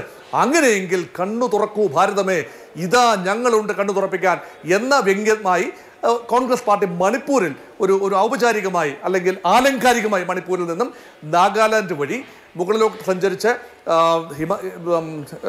അരുണാചൽ പ്രദേശിലെത്തി. അവിടെ നിന്ന് ആസാം, മേഘാലയ വഴി മുഖ്യ ഇന്ത്യയിലേക്ക്, അതായത് സബ് കോണ്ടിനെന്റൽ ഇന്ത്യയിലേക്കും ഹിന്ദി ഹൃദയഭൂമിയിലേക്കും ബംഗാൾ വഴി പ്രവേശിക്കുകയാണ്. അവിടെയാണ് ഈ നറേറ്റീവ് മാറാൻ പോകുന്നത്. അവിടെ കോൺഗ്രസ് പാർട്ടിയുടെ സംഘടനാ ശക്തി മാത്രമല്ല, ഇന്ത്യ മുന്നണിയുടെ ഒരു കൊഹീസീവ്നെസ്, കെട്ടുറപ്പ് ടെസ്റ്റ് ചെയ്യാൻ പോവുകയാണ്. കോൺഗ്രസ് പാർട്ടി ഒറ്റയ്ക്കായിരുന്നു ആദ്യത്തെ ഭാരത് ജോഡോ യാത്ര നടത്തിയിരുന്നെങ്കിൽ ഇപ്പോൾ നടക്കുന്ന ഭാരത് ജോഡോ ന്യായ യാത്രയിൽ സഖ്യകക്ഷികൾ എത്രത്തോളം കോൺഗ്രസുമായി ചേർന്ന് പ്രവർത്തിക്കുന്നു എന്നത് പരിശോധിക്കാനുള്ള ഒരു ഉരകല്ലായി മാറുകയാണ്.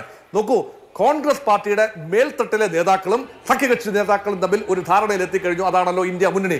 പക്ഷേ അടിസ്ഥാന ലെവലിൽ, ഗ്രാസ് റൂട്ട് ലെവലിലെ വർക്കേഴ്സ്, തൃണമൂൽ കോൺഗ്രസിന്റെ പ്രവർത്തകന്മാർ എത്രത്തോളം കോൺഗ്രസ് വർക്കേഴ്സുമായി ചേർന്നുകൊണ്ട് ബംഗാളിൽ പ്രവർത്തിക്കും? ബീഹാറിലെ നിതീഷ് കുമാറിന്റെയും ലാലു പ്രസാദ് യാദവിന്റെയും പാർട്ടിയുടെ അണികൾ എത്രത്തോളം കോൺഗ്രസുമായി ബീഹാറിൽ ചേർന്ന് പ്രവർത്തിക്കും?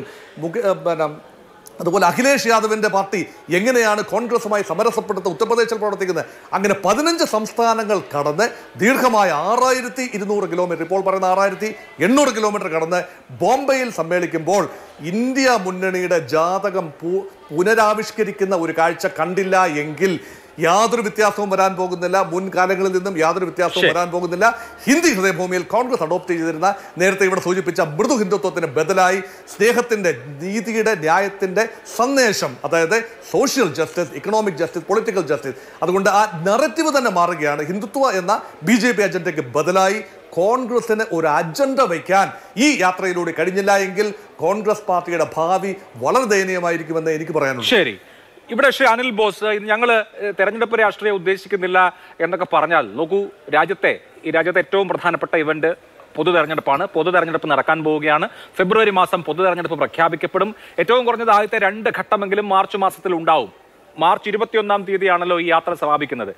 അപ്പോൾ അടുത്ത മാസത്തോടുകൂടി നമ്മൾ തെരഞ്ഞെടുപ്പ് അന്തരീക്ഷത്തിലേക്ക് കടക്കുകയാണ്. തെരഞ്ഞെടുപ്പ് കമ്മീഷൻ പ്രഖ്യാപിക്കാൻ പോവുകയാണ്. അപ്പോൾ അതിനകത്ത് നിന്ന് രാഷ്ട്രീയം, ഇലക്ടറൽ പൊളിറ്റിക്സ് മാറ്റിവെക്കാനേ കഴിയില്ല. രാഹുൽ ഗാന്ധിക്ക് മുമ്പിൽ കുറേ അധികം ചാലഞ്ചസ് ഉണ്ട്. അപ്പം നിങ്ങൾ നഷ്ടപ്പെട്ടു പോയ ഗ്രൗണ്ട് തിരിച്ചു പിടിക്കുക എന്നൊരു വലിയ ദൗത്യം ഏറ്റെടുക്കാറുണ്ട്. പ്രത്യേകിച്ച് ഈ യാത്ര കടന്നു പോകുന്നത് ഇന്ത്യക്ക് കുറുകെയാണ്, ഹൃദയഭൂമിയിലൂടെ കടന്നു പോകുന്ന യാത്രയാണ്. ഇവിടെ സൂചിപ്പിച്ചതുപോലെ നിങ്ങളുടെ സഖ്യകക്ഷികൾക്ക് പ്രാധാന്യമുള്ള സംസ്ഥാനങ്ങളും അതിൽപ്പെടും. അപ്പോൾ ഇത് എന്താ പറയുക, നമ്മൾ അവസാനത്തെ കച്ചിത്തുരുമ്പ് എന്നൊക്കെ പറയാവുന്ന വിധത്തിൽ കോൺഗ്രസിനെ കൊണ്ട് എന്ത് ചെയ്യാൻ കഴിയും എന്നുള്ളത് തെളിയിക്കാനുള്ള അവസരമല്ലേ? കോൺഗ്രസ് പാർട്ടിയെ സംബന്ധിച്ചിടത്തോളം 10-11 തെരഞ്ഞെടുപ്പുകളിൽ ജയിച്ച് രാജ്യം ഭരിച്ച ഒരു രാഷ്ട്രീയ പ്രസ്ഥാനമാണ്. അതിൽ 6 തെരഞ്ഞെടുപ്പിൽ മുന്നണിയായിട്ടല്ല, ഒറ്റയ്ക്ക് മത്സരിച്ച് ജയിച്ച രാഷ്ട്രീയ പ്രസ്ഥാനമാണ്. 59 വർഷത്തോളം രാജ്യം ഭരിച്ച ഒരു രാഷ്ട്രീയ പ്രസ്ഥാനം ഈ രാജ്യത്തെ സൃഷ്ടിച്ചെടുത്തതിൽ ഒരു പങ്കുമില്ലാന്ന് രാഷ്ട്രീയ എതിരാളികൾക്ക് പറയാൻ കഴിയില്ല. 100 വർഷത്തെ കഠിനാധ്വാനം കൊണ്ട്, 100 വർഷം അത്യധ്വാനം കൊണ്ട് ഇന്ത്യ മഹാരാജ്യത്തിന്റെ സ്വാതന്ത്ര്യത്തിന് വേണ്ടിയോ സ്വാതന്ത്ര്യാനന്തര ഭാരതത്തിന്റെ സൃഷ്ടിക്ക് വേണ്ടി ഒരു ചുക്കും ചുണ്ണാമ്പും ഇവരാരും ചെയ്തിട്ടില്ല. അദ്ദേഹം സംസാരിച്ച് വന്നപ്പോൾ ഉപയോഗിച്ച വരികളിൽ ഒരു പ്രയോഗം നടത്തി. ആ പ്രയോഗം നടത്തിയതിന് മറുപ്രയോഗമായി ഞാൻ ഈ നാട്ടിലൂടെ പോയപ്പോൾ ഇനി രാജസ്ഥാനിൽ മരുഭൂമിയിൽ ചെല്ലണം ഒട്ടകത്തിനെ കാണാൻ എന്ന് ഞാൻ പറയും. മനസ്സിലായില്ലേ? അങ്ങനൊന്നും എന്നെ കൊണ്ട് പറയിക്കും. ആളുകളെ കുറിച്ച് ഉത്തരവാദിത്തപ്പെട്ട ഈ രാജ്യത്തിന് വേണ്ടി രക്തസാക്ഷിത്വം വരിച്ച ഇന്ത്യയുടെ ഏറ്റവും കരുത്തുറ്റ പ്രധാനമന്ത്രിക്കെതിരെ ആക്ഷേപഹാസ്യവും അപമാനം നിറഞ്ഞ വാക്കുകൾ ഉപയോഗിച്ചാൽ ഏതവനായാലും ഞാൻ തിരിച്ചു പറയും. മനസ്സിലായില്ലേ? കടത്തി തന്നെ പറയും. അതുകൊണ്ട് ആ വേഷം കെട്ടൊന്നും എടുക്കരുത്. തുറന്നു പറയാം. അഭിലാഷ് അത് ശ്രദ്ധിച്ചോന്നറിയില്ല. അഭിലാഷ് തിരുത്തുമെന്ന് ഞാൻ പ്രതീക്ഷിച്ചു. ഇത്രയും നേരം തിരുത്തിയില്ല. ഞാൻ ക്ഷമയോടുകൂടി ഇരിക്കുകയായിരുന്നു. കാരണം നമ്മൾ എന്തായാലും ഒരു സ്നേഹത്തിന്റെ കട തുറക്കാൻ പോയില്ലേ, ഒരു വഴക്കിലേക്ക് പോകണ്ടെന്ന് വിചാരിച്ചു. അതുകൊണ്ട് അപ്പോൾ പറയേണ്ടതാണ് ഞാൻ റിയാക്ട് ചെയ്യാം. എന്തായാലും നമുക്ക് കാര്യത്തിലേക്ക്, അദ്ദേഹത്തിന്റെ ഏറ്റവും പ്രധാനപ്പെട്ട നേതാവായ അടൽ ബിഹാരി വാജ്പേയി ദുർഗ എന്നാണ് വിളിച്ചത്, അദ്ദേഹം താടക എന്നും. തൽക്കാലം നമുക്ക് വാജ്പേയിയുടെ വാക്കുകൾ എടുക്കാം. അപ്പൊ അതുകൊണ്ട് അങ്ങ് അത് ക്ലാരിറ്റി വരുത്തിയല്ലോ.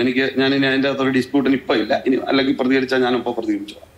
പിന്നെ നിലവിൽ കോൺഗ്രസ് പാർട്ടി പഴയകാല അവസ്ഥയിലല്ല എന്ന് വിലയിരുത്തുന്ന ഈ ചർച്ചയിൽ പങ്കെടുക്കുന്ന എന്റെ സുഹൃത്തുക്കളാണ് 2 പേര്. ലിസ്റ്റാണെങ്കിലും അവരൊക്കെ തന്നെ. അപ്പൊ സ്വാഭാവികം അവർ പറയുന്ന ക്രിയാത്മകമായ വിമർശനങ്ങൾ ഞങ്ങൾ ഉൾക്കൊള്ളുന്നു. ഞങ്ങൾക്ക് ഞങ്ങളുടെ ദൗർബല്യം അറിയാം. ഞങ്ങൾ മുന്നോട്ട് വെക്കുന്ന രാഷ്ട്രീയം ഞങ്ങളുടെ 1ഉം 2ഉം UPA-യുടെ കാലത്ത് നടന്നിട്ടുള്ള സേവന ക്ഷേമ പ്രവർത്തനങ്ങൾ ജനങ്ങളിൽ എത്തിക്കുന്നതിൽ ഞങ്ങൾക്ക് മതിയായ അർത്ഥത്തിൽ വിജയിക്കാൻ കഴിഞ്ഞില്ല എന്ന് ഞങ്ങൾ തിരിച്ചറിഞ്ഞിട്ടുണ്ടെന്നേ. പക്ഷെ അന്നെടുത്ത തീരുമാനങ്ങളൊക്കെ ജനങ്ങളിൽ നിന്ന് അനുഭവിക്കുകയാണ്. ലോക്ക്ഡൌൺ പോലെ, കോവിഡ് പോലുള്ള പ്രതിസന്ധികളിലൊക്കെ നരേഗ പോലുള്ള മഹാത്മാഗാന്ധി തൊഴിലുറപ്പ് പദ്ധതി, ആ പേരൊന്നും ഇവർ പറഞ്ഞാൽ ഇവർക്ക് ഞെട്ടും. അപ്പൊ അതുകൊണ്ട് ഇവർക്ക് ഞെട്ടലുണ്ടാകുന്ന പേരുകളാണ്. അപ്പം അങ്ങനെയുള്ള മഹത്തായ പദ്ധതികൾ ആവിഷ്കരിച്ചിട്ട് പോലും ഞങ്ങൾക്ക് ജനങ്ങളെ സഹായിക്കാൻ ഭക്ഷ്യസുരക്ഷാ നിയമമടക്കം കൊണ്ടുവന്നിട്ട് ഒരുപാട് കാര്യങ്ങൾ ഞങ്ങൾ ചെയ്തു. ഞാൻ അതിലേക്ക് പോകുന്നില്ല. ഞങ്ങൾ ജയിക്കാൻ കഴിഞ്ഞില്ല. അവിടെ ഫാബ്രിക്കേറ്റഡ് സ്റ്റോറികൾക്കായിരുന്നു പ്രസക്തി. അപ്പോൾ കോർപ്പറേറ്റ് സംവിധാനങ്ങൾ, മീഡിയ, ഇതെല്ലാം പലതും നന്മയാർന്ന പ്രവർത്തനങ്ങളെ മുന്നോട്ട് കൊണ്ടുപോകാൻ ശ്രമിക്കുന്നത്. ഇന്ന് തന്നെ ഞാൻ യാത്രക്കിടയിൽ തന്നെ വിദേശത്തെ ഒരു ഇതിന് അഭിമുഖീകരിക്കേണ്ടത്. അവരെല്ലാം നിങ്ങൾ പോലും ചർച്ച ചെയ്യുമ്പോൾ ക്ഷേത്രം, രാമൻ, ഇതൊക്കെ ഞങ്ങൾ ചർച്ച ചെയ്യാൻ ആഗ്രഹിക്കുന്ന രാജ്യത്തെ തൊഴിലായ്മയാണ്. ഞങ്ങൾ രാജ്യത്ത് അനുദിനം ആഹാരത്തിന് വിഷമിക്കുന്ന ആളുകളുടെ പട്ടിണിയെ കുറിച്ചാണ് ഞങ്ങൾ ചർച്ച ചെയ്യാൻ പോകുന്നത്. ഞങ്ങൾ ജാതിയുടെ പേരിൽ ഒരു വണ്ടി വിളിക്കുന്നതിന് പോലും ജാതി നോക്കി വിളിക്കേണ്ടി വരുന്ന ഗതികേടിനെ കുറിച്ചാണ് ഞങ്ങൾ ചർച്ച ചെയ്യാൻ പോകുന്നത്. ഞങ്ങൾ അത്തരം കാര്യങ്ങൾ ചർച്ച. സ്വാഭാവികമായും തെരഞ്ഞെടുപ്പ് വരുമ്പോൾ ഒരു രാഷ്ട്രീയ പാർട്ടി എന്നുള്ള നിലയിൽ ഇന്ത്യൻ നാഷണൽ കോൺഗ്രസിന് മത്സരിക്കണം. പ്രതിപക്ഷ പാർട്ടികൾ അതിന് മുന്നണി ഉണ്ടാകുന്നു. അതിനെ സംബന്ധിച്ച് യോജിച്ചവർ, യോജിക്കാത്തവരൊക്കെ ചേർന്ന് ഒരു പൊതു പ്ലാറ്റ്ഫോം ഉയർന്നു വരികയാണ്. ഒരുപാട് കാര്യങ്ങൾ, കടമ്പകളൊക്കെ ഈ മിനിമം ടൈമിനുള്ളിൽ ഞങ്ങൾക്ക് പൂർത്തി പൂർത്തിയാക്കാനുണ്ട്. അപ്പൊ ആ ഒരു മുന്നണി രൂപപ്പെടുമ്പോൾ അതിനകത്ത് ഒരുപാട് വിഷമങ്ങൾ പ്രയാസങ്ങളൊക്കെ ഉണ്ടാവും. കഴിഞ്ഞ യാത്ര എവിടെ പ്രതിപാദിച്ചു? ഞങ്ങൾ കഴിഞ്ഞ യാത്ര നടത്തിയ രാഹുൽ ഗാന്ധിയാണ്, കോൺഗ്രസ്സാണ്. അന്ന് ഈ ഇടതുപക്ഷ മുന്നണിയുടെ കേരളത്തിലെ രണ്ടാമത്തെ ഘടകകക്ഷിയായ CPI, അതുപോലെ തന്നെ ആ മുന്നണിയിലെ ഘടകകക്ഷിയായ NCP, അതിന്റെ നേതാക്കൾ D രാജ, സുപ്രിയ സുലെ അടക്കമുള്ള ആളുകൾ പങ്കെടുത്തില്ലേ? മറ്റൊരു പാർട്ടിയിൽ നിന്നും സ്റ്റാലിൻ അന്നല്ലേ ഫ്ലാഗ് കൈമാറിയത് രാഹുൽ ഗാന്ധിക്ക്? കരിമണിക്കൂടെ നടന്നില്ലേ? ഞങ്ങളുടെ പാർട്ടിക്കാരല്ലാത്ത എത്രയോ ആളുകൾ അന്ന് വന്ന് പങ്കെടുത്തു. അന്ന് ഞങ്ങൾ ഓർഗനൈസ്ഡ് അല്ലായിരുന്നു, പ്രതിപക്ഷം എന്നുള്ള നിലയിൽ ഓർഗനൈസ്ഡ് അല്ലായിരുന്നു. ഇപ്പൊ ഞങ്ങളൊരു മുന്നണി സംവിധാനത്തിലേക്ക് വന്നുകൊണ്ടിരിക്കുക. വളരെ പോസിറ്റീവായിട്ടാണ് സീറ്റ് ചർച്ചകളും മറ്റു കാര്യങ്ങൾ. അതിന് വേറെ സംവിധാനമുണ്ട്, അതിന് പ്രത്യേക കമ്മിറ്റികളുണ്ട്, അതിന്റെ പ്രവർത്തനങ്ങൾ നടക്കുന്നുണ്ട്. ഇവിടെ അതിനപ്പുറം ഒരു വൈകാരിക തലമുണ്ട്. കണ്ണീരിനെ കുറിച്ച് അദ്ദേഹം പറഞ്ഞ വാക്കുകൾക്കൊന്നും ഞാൻ മറുപടി പറയുന്നില്ല, കാരണം അതൊന്നും നിലവാരമില്ലാത്തതായതുകൊണ്ടാണ് ഞാൻ മറുപടി പറയാത്തത്. എനിക്ക് അറിയാൻ പാടില്ല, അതിലേക്കൊന്നും ഞാൻ പോകുന്നു. നമ്മളെ സംബന്ധിച്ചിടത്തോളം നമ്മൾ കണ്ടുകൊണ്ടിരിക്കുന്ന ചില യാഥാർത്ഥ്യങ്ങളും അത് ജനങ്ങളിലേക്ക് എത്തുന്നുണ്ടായിരുന്നില്ല.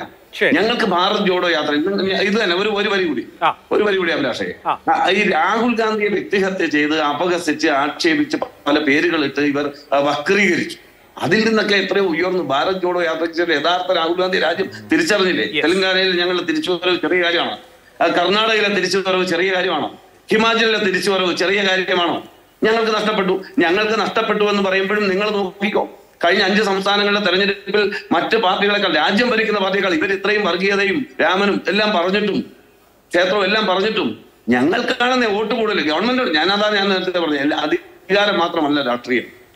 വോട്ട് കൂടുതൽ, നമ്പർ ഓഫ് വോട്ട്സ് ആർക്കാ കൂടുതൽ? അഭിലാഷ് അറിയാലോ? ശരി, പോപ്പുലർ വോട്ട് കഴിഞ്ഞ തവണത്തേതിനേക്കാൾ അല്ലെങ്കിൽ BJP-യേക്കാൾ കൂടുതൽ കഴിഞ്ഞ 5 സംസ്ഥാനങ്ങളിലെ തെരഞ്ഞെടുപ്പിൽ കോൺഗ്രസിനായിരുന്നു. 5 സംസ്ഥാനങ്ങൾ ആകെ എടുത്താൽ കോൺഗ്രസിനെ ആരും എഴുതി തള്ളുന്നൊന്നുമില്ല. പക്ഷെ തെരഞ്ഞെടുപ്പ് ജയിക്കാൻ മറ്റു ചില കാര്യങ്ങൾ കൂടി വേണം. ഒരു തെരഞ്ഞെടുപ്പ് മെഷീൻ ആവാൻ കോൺഗ്രസിന് കഴിയുന്നുണ്ടെന്നുള്ളതാണ്. ഞാൻ അടുത്ത ഘട്ടത്തിൽ അങ്ങയിലേക്ക് വരാം. ശ്രീമതി ലിസ് മാത്യു, ഇവിടെ ഈ ജോഡോ യാത്രയുടെ ഒരു പ്രാധാന്യം എന്ന് പറയുന്നത്, നമ്മൾ ഈ തെരഞ്ഞെടുപ്പിൽ ബാറ്റിൽ ഗ്രൗണ്ട് സ്റ്റേറ്റുകളായി കണക്കാക്കുന്ന മഹാരാഷ്ട്ര, ബീഹാർ, ബംഗാൾ, ഈ സംസ്ഥാനങ്ങൾ വളരെ ക്രൂഷ്യലാണ്. അവിടെ രാഹുൽ ഗാന്ധിക്ക് എന്ത് ചെയ്യാൻ കഴിയും? 3ഇടത്തും സഖ്യങ്ങൾ വളരെ പ്രധാനമാണ്. ബംഗാളിലാണെങ്കിൽ തൃണമൂൽ കോൺഗ്രസ്, ബീഹാറിലാണെങ്കിൽ JDU-യും RJD-യും, ശിവസേനയും അതുപോലെ തന്നെ NCP-യും മഹാരാഷ്ട്രയിൽ നിൽക്കുന്നു. രാഹുൽ ഗാന്ധിക്ക് നേരത്തെ ഇവിടെ ശ്രീ മോഹൻ വർഗീസ് സൂചിപ്പിച്ചതുപോലെ ഈ പറഞ്ഞ കക്ഷികളെ അല്ലെങ്കിൽ ഈ പറഞ്ഞ നേതാക്കളെയൊക്കെ കൂട്ടിയിണക്കി വളരെ ഒരുമിച്ചുള്ള ഒരു മുന്നണി എന്നുള്ള നിലയിൽ മുന്നോട്ട് പോകാനുള്ള ഒരു രാസത്വരകമായി മാറും ഈ യാത്ര എന്ന് കരുതാമോ? ആ ആംഗിളിൽ ചിന്തിച്ചു കഴിഞ്ഞാൽ ഇത് തെരഞ്ഞെടുപ്പിൽ വലിയ തോതിൽ ഒരു പക്ഷേ ഒരു ഗെയിം ചേഞ്ചർ ആവാൻ സാധ്യതയുള്ള ഒന്നല്ലേ? ഞാൻ നേരത്തെ സൂചിപ്പിച്ചതുപോലെ ഇപ്രാവശ്യം കഴിഞ്ഞ പ്രാവശ്യം വരുത്തിയ പല തെറ്റുകളും കോൺഗ്രസ് ഇപ്രാവശ്യം തിരുത്താൻ ശ്രമിച്ചിട്ടുണ്ട്. ആദ്യമായിട്ടാണ് കോൺഗ്രസിന്റെ ചരിത്രത്തിൽ ഇത്രയും ഒരു കോംപ്രമൈസ് നടത്തിയിട്ട് അവര് തെരഞ്ഞെടുപ്പിനെ സമീപിക്കാൻ ശ്രമിക്കുന്നത്. BJP ഇത്ര സീറ്റുകളിൽ 160 സീറ്റുകളിൽ ഞങ്ങൾക്ക് വീക്കാണ്, അതുകൊണ്ട് ഫോക്കസ് ചെയ്യുമ്പോൾ കോൺഗ്രസ് 255 സീറ്റുകളിൽ ഞങ്ങൾക്ക് ശക്തമാണ്, അതിൽ ഫോക്കസ് ചെയ്യാൻ ശ്രമിക്കുന്നു. അങ്ങനെ അത് മാത്രമല്ല, ഇത്രയും കോൺഗ്രസ് ഇത്ര സീറ്റുകളിലെ മത്സരിക്കുകയുള്ളൂ, ബാക്കി എല്ലാം സഖ്യകക്ഷികൾക്ക് കൊടുക്കാൻ തയ്യാറാണ് എന്ന് പറഞ്ഞ് മുന്നോട്ട് വന്നിരിക്കുന്നു. ആദ്യമായിട്ടാണ് കോൺഗ്രസിന്റെ ചരിത്രത്തിൽ അങ്ങനെ ഒരു കാര്യം സംഭവിച്ചത്. പിന്നെ കഴിഞ്ഞ പ്രാവശ്യം ഭാരത് ജോഡോ യാത്രയിൽ സഖ്യകക്ഷികളുമായി ആലോചിക്കാതെ ഒരു അവസാനത്തെ കൾമിനേഷന് മാത്രം അവരെ വിളിക്കുകയും അതിൽ പല കൂടുതലധികം ആൾക്കാരും പാർട്ടികളും പങ്കെടുക്കാതിരിക്കുകയും ചെയ്തു. പക്ഷെ ഇപ്രാവശ്യം അങ്ങനെയല്ല, കുറെ എഫേർട്ട് നടന്നിട്ടുണ്ട്. പക്ഷേ ഇതുവരെയുള്ള സഖ്യകക്ഷികളുടെ റിയാക്ഷൻ, അഭിഷേക് ബാനർജി ഇത് കോൺഗ്രസ് വെറും നക്ഷത്രങ്ങളെ ഉന്നം വെച്ചുകൊണ്ടാണ്, ഇത് നടക്കില്ല, ഇതിനേക്കാളും ഞങ്ങൾക്ക് കോൺഗ്രസിനേക്കാളും വോട്ടുണ്ട് അങ്ങനെയൊക്കെ പറഞ്ഞു. മറ്റൊരു കക്ഷിയായ ലെഫ്റ്റ് ബംഗാളിൽ ഇതിൽ യാത്രയിൽ പങ്കാളി ആകണമെന്ന് പാർട്ടിസിപ്പേറ്റ് ചെയ്യണമെന്ന് തീരുമാനിച്ചിട്ടില്ല. അങ്ങനെ ചില ഹിക്കപ്സുകൾ ഉണ്ട് ഇപ്പോഴും. പക്ഷേ എങ്കിൽ തന്നെയും കോൺഗ്രസ് അതിനകത്ത് എഫർട്ട് നടത്തി എന്നുള്ളത് ഒരു വലിയ ഒരു കാര്യമാണ്. പിന്നെ ഇപ്പോൾ ഇതിനകത്ത് വേറൊരു കാര്യം ഇതിനകത്ത് വ്യക്തമല്ലാത്തത്, രാഹുൽ ഗാന്ധിയാണ്, ഞാൻ നേരത്തെ പറഞ്ഞ രാഹുൽ ഗാന്ധിയാണ് ഏറ്റവും വലിയ ക്രൗഡ് പുള്ളർ എന്ന്. പക്ഷെ രാഹുൽ ഗാന്ധിയുടെ റോൾ എന്താണ്? ഇന്ത്യ ബ്ലോക്കിൽ രാഹുൽ ഗാന്ധിക്ക് എന്ത് റോളാണ്? ഇപ്പം ഖർഗെയെ ചെയർമാനായിട്ടും നിതീഷ് കുമാറിനെ കൺവീനറായിട്ടും തീരുമാനിച്ചു. കോൺഗ്രസ് പാർട്ടിയുടെ പ്രസിഡന്റ് അല്ല രാഹുൽ. അപ്പോൾ അങ്ങനെയുള്ളപ്പോൾ രാഹുൽ ഗാന്ധി എന്ത് റോളാണ് എടുക്കുക എന്നുള്ളതിന്റെ കൺഫ്യൂഷൻ ഇപ്പോഴും ഉണ്ട്. അതേസമയം ഇന്ത്യ ബ്ലോക്കിന്റെ ദേശീയ തലത്തിൽ നരേന്ദ്രമോദിക്കെതിരായിട്ടുള്ള ഒരു ദേശീയ തലത്തിലുള്ള ഒരു കൗണ്ടർ എന്ന് പറയുന്നതും രാഹുൽ ഗാന്ധിയാണ്.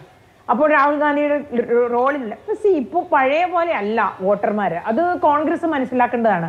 ക്ലാരിറ്റി പല കാര്യങ്ങളിലും ഇല്ലാതെ അംബിഗൂസ് ആയിട്ട് നിൽക്കുന്ന സാഹചര്യത്തിൽ വോട്ടർമാരെ തന്നെ കൺഫ്യൂസ്ഡ് ആവും. ഇപ്പോൾ മധ്യപ്രദേശിൽ ഞാൻ തെരഞ്ഞെടുപ്പ് തുടങ്ങിയപ്പോൾ തന്നെ തെരഞ്ഞെടുപ്പ് അനൗൺസ് ചെയ്തതിന്റെ പിറ്റേ ആഴ്ച യാത്ര ചെയ്തതാണ്. അവിടെ ഗ്രൗണ്ട് ലെവലിൽ ഒരു മാറ്റത്തിനായിട്ടുള്ള വലിയൊരു ഡിസയർ ഉണ്ടായിരുന്നു.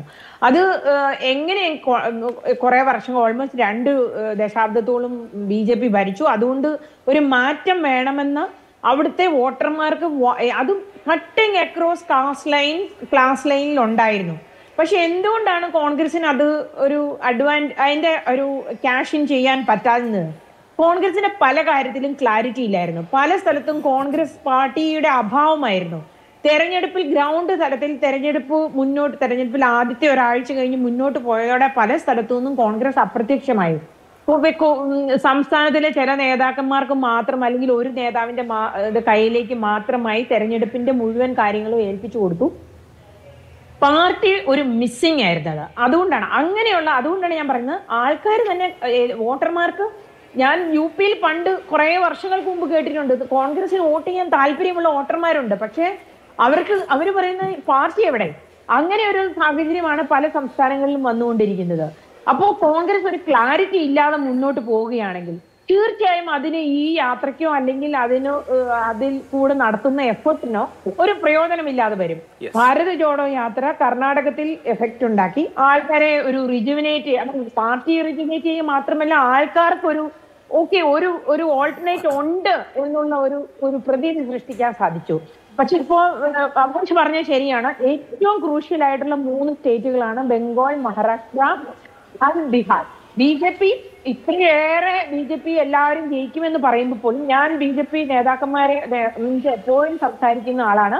BJP ഈ ഒരു സംസ്ഥാനത്തിനെ നിസ്സാരമായി എടുക്കുന്നില്ല. ബീഹാറിൽ BJPക്ക് ഈ ഇന്ത്യ ബ്ലോക്കിലെ എല്ലാ പാർട്ട്നേഴ്സും കൂടി ഒരുമിച്ച് നിന്നാൽ അത് ഞങ്ങൾക്ക് എന്തുമാത്രം അപകടകരമായിരിക്കുമെന്ന് എല്ലാ നേതാക്കന്മാരും സംസാരത്തിൽ എന്നോട് സൂചിപ്പിച്ചിട്ടുണ്ട്. അതിൽ നിന്ന് തന്നെ വ്യക്തമാണ് BJP അതിനെ ഒന്നിനെയും ലൈറ്റായിട്ട് എടുക്കുന്നില്ല.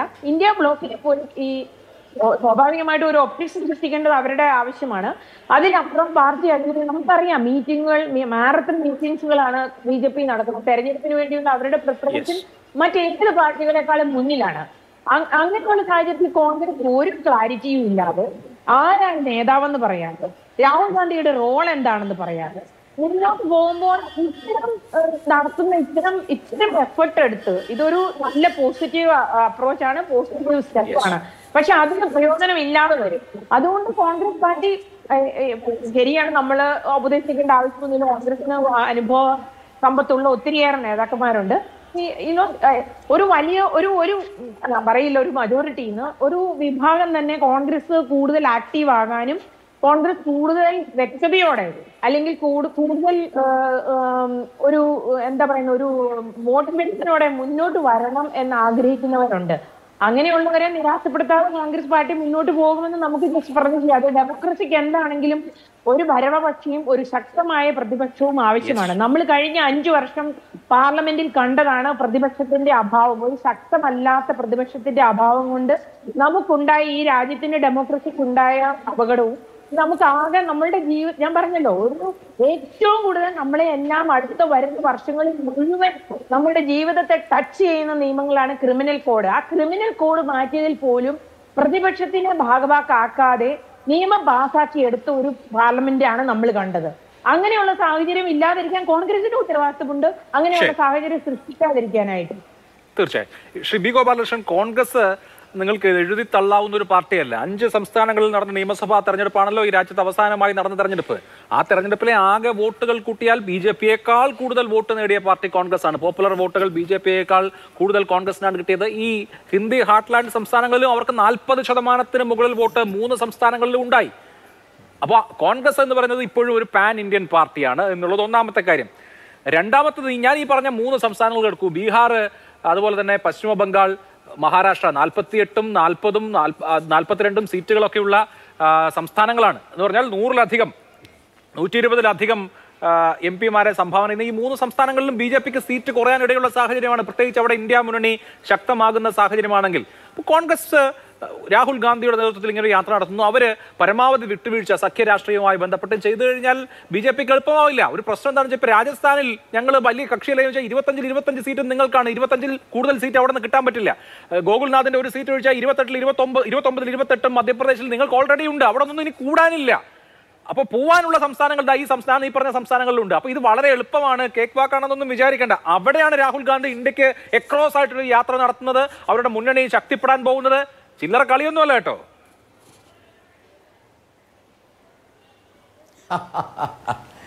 ഞാൻ അഭിലാഷിൻ്റെ ചോദ്യത്തിൻ്റെ ഉത്തരം പറയാം.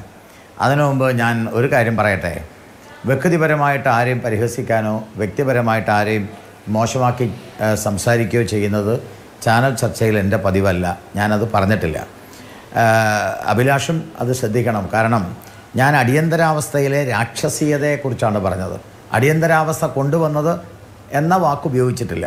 ഞാൻ ആ അടിയന്തരാവസ്ഥയിൽ രാക്ഷസീയതയുണ്ടായി എന്നുള്ളത് എല്ലാവർക്കും അറിയാവുന്നതാണ്. ആ രാക്ഷസീയതയെ ഞാൻ താടക എന്ന് ഉദ്ധരിച്ചു എന്ന് മാത്രം. പിന്നെ വ്യക്തിപരമായിട്ട് എന്നെ പറയുന്നൊക്കെ പറഞ്ഞാൽ അതൊക്കെ തിരിച്ചും പറയാം. ശബരിമലയിൽ ധാരാളം മൃഗങ്ങളുണ്ട്. ആ മൃഗങ്ങളെ വെച്ച് എനിക്കും പറയാം. അല്ലെങ്കിൽ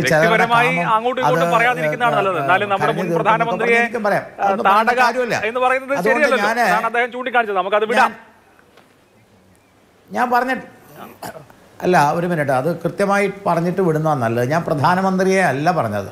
എന്ന് വെച്ചാൽ പച്ച മലയാളത്തിൽ പറഞ്ഞാൽ ഞാൻ ഇന്ദിരാഗാന്ധിയെ അല്ല പറഞ്ഞത്. ഞാൻ ആ രാക്ഷസീയതയെക്കുറിച്ചാണ് പറഞ്ഞത്. വളരെ കൃത്യമായിട്ട് ഞാനത് ക്ലാരിറ്റിയോടുകൂടി പറയുന്നു. ഞാൻ പ്രധാനമന്ത്രിയെക്കുറിച്ച് അങ്ങനെ പറഞ്ഞിട്ടില്ല, അങ്ങനെ പറയാൻ ഉദ്ദേശിച്ചിട്ടില്ല. കാരണം അങ്ങനെ പറയുന്ന ഒരു ക്യാരക്ടറല്ല ഞാൻ. വ്യക്തിപരമായിട്ട് ആരെയും പരിഹസിക്കുന്നത്, നിങ്ങളുടെ ചർച്ചയിൽ ഞാനായിട്ട് ആരെയും അങ്ങനെ പരിഹസിക്കുന്നത് ഉണ്ടായിട്ടുണ്ടോ എന്നുള്ളത് നിങ്ങൾ ആലോചിച്ചാൽ മതി. ഇങ്ങോട്ട് പറഞ്ഞാൽ ഞാൻ അങ്ങോട്ട് പറയും, അത് കേൾക്കേണ്ടി വരും. രണ്ടാമത്തെ കാര്യം, ഈ പ്രതിപക്ഷ ഐക്യം വന്നു കഴിഞ്ഞാൽ BJPക്ക് വലിയ ദോഷമാണ് എന്ന രീതിയിലാണ് നമ്മുടെ നിരീക്ഷകൻ്റെ ഒക്കെ അതുപോലെ ലിസ് മാത്യുവിൻ്റെ ഒക്കെ അഭിപ്രായമുണ്ടായത്. ഞാനത് സമ്മതിക്കുന്നു. പക്ഷേ 1977 ഒരു പ്രതിപക്ഷ ഐക്യത്തിൻ്റെ ആവശ്യകത അല്ലെങ്കിൽ ജനങ്ങൾ ഒരു പ്രതിപക്ഷത്തെ പ്രതീക്ഷിക്കുന്ന കാഴ്ചപ്പാട് ഇപ്പോൾ ഉണ്ടോ? 1987 ഒരു പ്രതിപക്ഷത്തിൻ്റെ ആവശ്യമുണ്ടായിരുന്നു എന്ന തോന്നൽ ഇന്ന് ഇന്ത്യയിലെ ജനങ്ങൾക്കുണ്ടോ? അങ്ങനെ ഇന്ന് ഇന്ത്യയിലെ ജനങ്ങൾക്കുണ്ടെങ്കിൽ ഒരു കാരണവശാലും നരേന്ദ്രമോദിക്ക് ഭാരതത്തിൻ്റെ ജനങ്ങളുടെ ഹൃദയത്തിൽ സ്ഥാനം പിടിക്കാൻ കഴിയില്ല.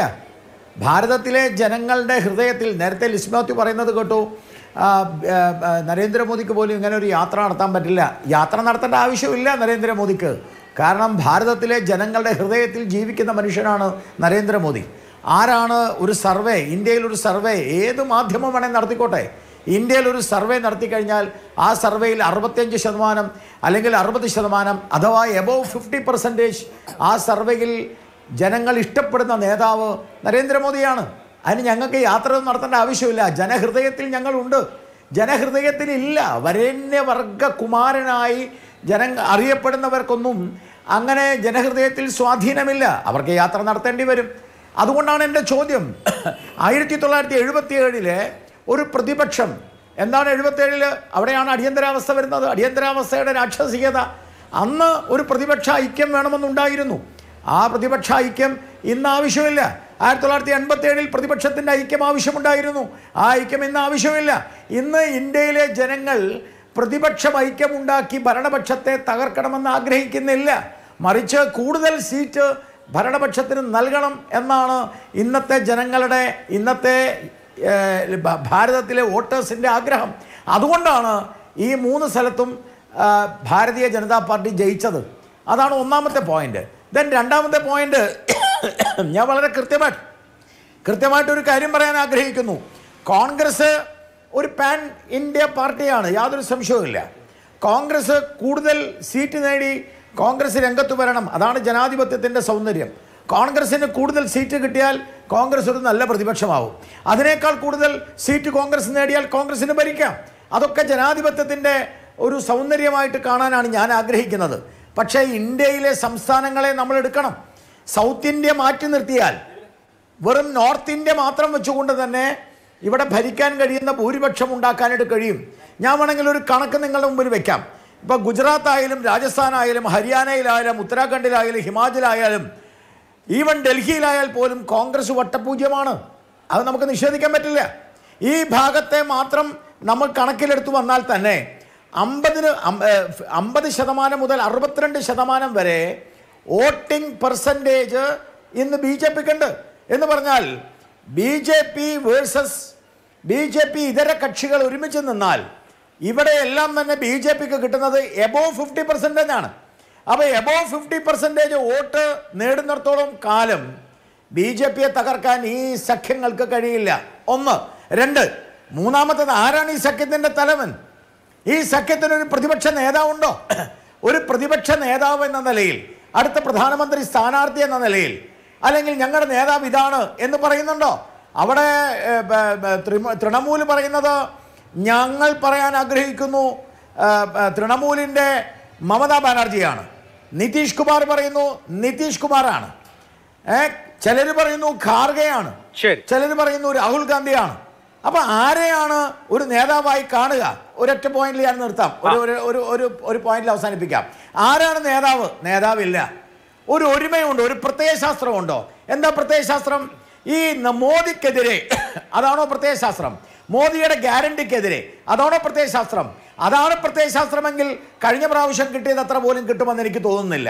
അതുകൊണ്ട് ഞാൻ പറയാൻ ആഗ്രഹിക്കുന്നത് BJP വേഴ്സസ് BJP വിരുദ്ധർ ഒരുമിച്ച് കൂടിയാൽ BJP will get more than 50% vote. 50% കൂടുതൽ വോട്ട് നേടുന്ന സംസ്ഥാനങ്ങളുടെ എണ്ണം ശതമാനത്തിലേറെ വോട്ട് നേടുന്ന നിരവധി സംസ്ഥാനങ്ങളുണ്ട്. പക്ഷെ അതുകൊണ്ട് നമ്പർ ഗെയിമിൽ മതിയാകുമോ എന്നുള്ളതാണ് നമ്മൾ മെയ് മാസത്തിൽ അറിയാൻ പോകുന്ന ചോദ്യം. 50% കൂടുതൽ ഇപ്പോ വിവിധ റേറ്റിംഗ് ഏജൻസികൾ അനുസരിച്ചുള്ള സംസ്ഥാനങ്ങളുണ്ട്. അവിടങ്ങളിലൊക്കെ ഗോപാലകൃഷ്ണൻ, നിങ്ങളൊരു സാച്ചുറേഷൻ പോയിന്റ് എത്തിക്കഴിഞ്ഞു എന്നുള്ളതാണ് ഏറ്റവും പ്രധാനപ്പെട്ട കാര്യം. ഇതിൽ കൂടുതൽ കിട്ടാനില്ല. 29, 28 ഒക്കെ കിട്ടിയെടുത്തതിന് അതിൽ കൂടുതൽ കിട്ടാനില്ല. ഞങ്ങൾ ഇപ്രാവശ്യം ഒരു മിനിറ്റ് ഞങ്ങൾ ഇപ്രാവശ്യം 400 സീറ്റിന് വേണ്ടിയാണ് ഞങ്ങൾ ശ്രമിച്ചുകൊണ്ടിരിക്കുന്നത്. 400 സീറ്റ്, അതിൽ 135 സീറ്റ്, ഒറ്റ പോയിന്റിൽ നിർത്താം. 135 സീറ്റ് കഴിഞ്ഞ പ്രാവശ്യം 2ാം സ്ഥാനത്തോ ക്ലോസ് ടു 2ാം സ്ഥാനത്ത് നിൽക്കുന്നതുണ്ട്. ക്ലോസ് ടു വിക്ടറിയുടെ ഒപ്പം നിൽക്കുന്ന 135 സീറ്റുകളുണ്ട് വിവിധ സംസ്ഥാനങ്ങളിൽ. ആ 135 സീറ്റുകളെ ഞങ്ങൾ കോൺസെൻട്രേറ്റ് ചെയ്യുന്നു. 400 സീറ്റാണ് ഞങ്ങളുടെ പ്രതീക്ഷ. ഒരു കാര്യം ഞാൻ പറയാം, ഇന്ത്യ സഖ്യം ഇന്ത്യക്ക് നാണക്കേടാവും. ശരി, ഓക്കെ, അതാണ് BJPയുടെ കോൺഫിഡൻസ്. അവിടെ ശ്രീ മോഹൻ വർഗീസ്, ഇന്ത്യ സഖ്യം എന്ന് പറയുമ്പോൾ എത്രമാത്രം താങ്കൾ ഉപയോഗിച്ച വാക്കനുസരിച്ചാണെങ്കിൽ കൊഹഷൻ അതിനകത്തുണ്ട് എന്നുള്ളത് പ്രശ്നമാണല്ലോ. ഇപ്പൊ കഴിഞ്ഞ ദിവസം ബ്രിഗേഡ് ഗ്രൗണ്ടിൽ CPM-ന്റെ DYFIയുടെ ഒരു പട്ടുകൂറ്റൻ സമ്മേളനം, ഒരു റാലി നടന്നു. അതിന് പിന്നാലെ തൊട്ടടുത്ത ദിവസം മമതാ ബാനർജി പറഞ്ഞത് CPM ഒരു ടെററിസ്റ്റ് ഓർഗനൈസേഷൻ ആണെന്നാണ്. ഈ രണ്ടും ഒരേ മുന്നണിയിലെ അല്ലെങ്കിൽ ഒരു മുന്നണി ആവേണ്ട പാർട്ടികളാണെന്ന് ഓർക്കണം. അപ്പം മമതാ ബാനർജിക്ക് അല്ലെങ്കിൽ തൃണമൂൽ കോൺഗ്രസിന് CPM-നെ കുറിച്ചുള്ള അഭിപ്രായം അവർ ടെററിസ്റ്റുകളാണ് എന്നുള്ളതാണ്. അവർ പരസ്പരം ഒരുമിക്കാൻ പോകുന്നുണ്ടോ? അവിടെ അധിർ രഞ്ജൻ ചൗധരിക്കും മറ്റുമൊക്കെ കൃത്യമായും തൃണമൂൽ വിരുദ്ധ രാഷ്ട്രീയമുണ്ട്. ബംഗാളിന്റെ കോൺടാക്ട്സ് എടുത്താൽ ഇനി ഓരോ സംസ്ഥാനം എടുത്തോ ഓരോ തരത്തിൽ ഓരോ തലങ്ങളിൽ പ്രശ്നമുണ്ട്. അപ്പൊ അങ്ങനെ നോക്കിക്കഴിഞ്ഞാൽ ഇപ്പോൾ ഈ പാർട്ടികൾ അവരുടെ സ്വന്തം പെർഫോമൻസ് മെച്ചപ്പെടുത്തുക എന്നുള്ളതല്ലാതെ ഈ മുന്നണി സംവിധാനം കെട്ടുറപ്പാക്കുക എന്നൊക്കെയുള്ളത് നടക്കുന്ന കാര്യമാണോ? അഭിലാഷ്, ഇംഗ്ലീഷിലൊരു സേയിങ് ഉണ്ട്, politics makes strange bed fellows. അതായത് പരസ്പരം ഒരു കാരണവശാലും ചേരാൻ സ്വാഭാവികമായ ഒരു സാധ്യതയും ഇല്ലാത്ത രാഷ്ട്രീയ കക്ഷികൾ ഒരു പ്രത്യേക ഘട്ടത്തിൽ ഒരുമിച്ച് വരികയാണ് പവർ ഷെയറിങ്ങിന് വേണ്ടി. ഒരുപക്ഷെ ഇന്ത്യ മുന്നണി ആ രീതിയിൽ കാണാനാണ് ഞാൻ ആഗ്രഹിക്കുന്നത്. പക്ഷേ ഇവിടെ ഒരു ദൗത്യമുണ്ട്. എന്താണ്? രാഹുൽ ഗാന്ധിയുടെ ജോഡോ യാത്രയാണല്ലോ നമ്മൾ സംസാരിക്കുന്നത്.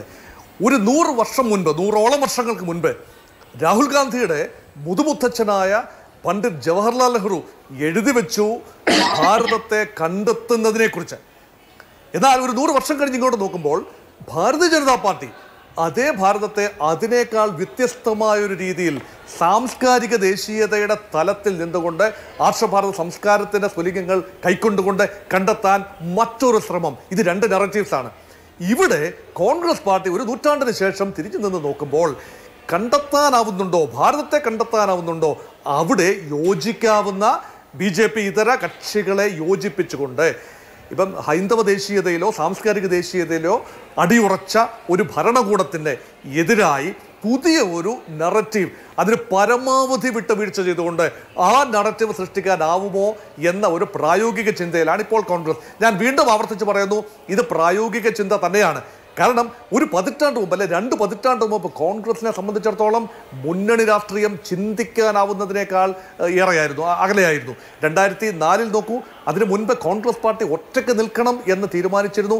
2004 കോൺഗ്രസ് ഒരു മുഖ്യധാര മുന്നണി രാഷ്ട്രീയത്തിൽ UPA 1 എന്ന മുന്നണി രാഷ്ട്രീയത്തിൽ വന്നപ്പോഴാണ് കോൺഗ്രസിൽ ഒരു പാരഡൈം ഷിഫ്റ്റ് ഉണ്ടായത്.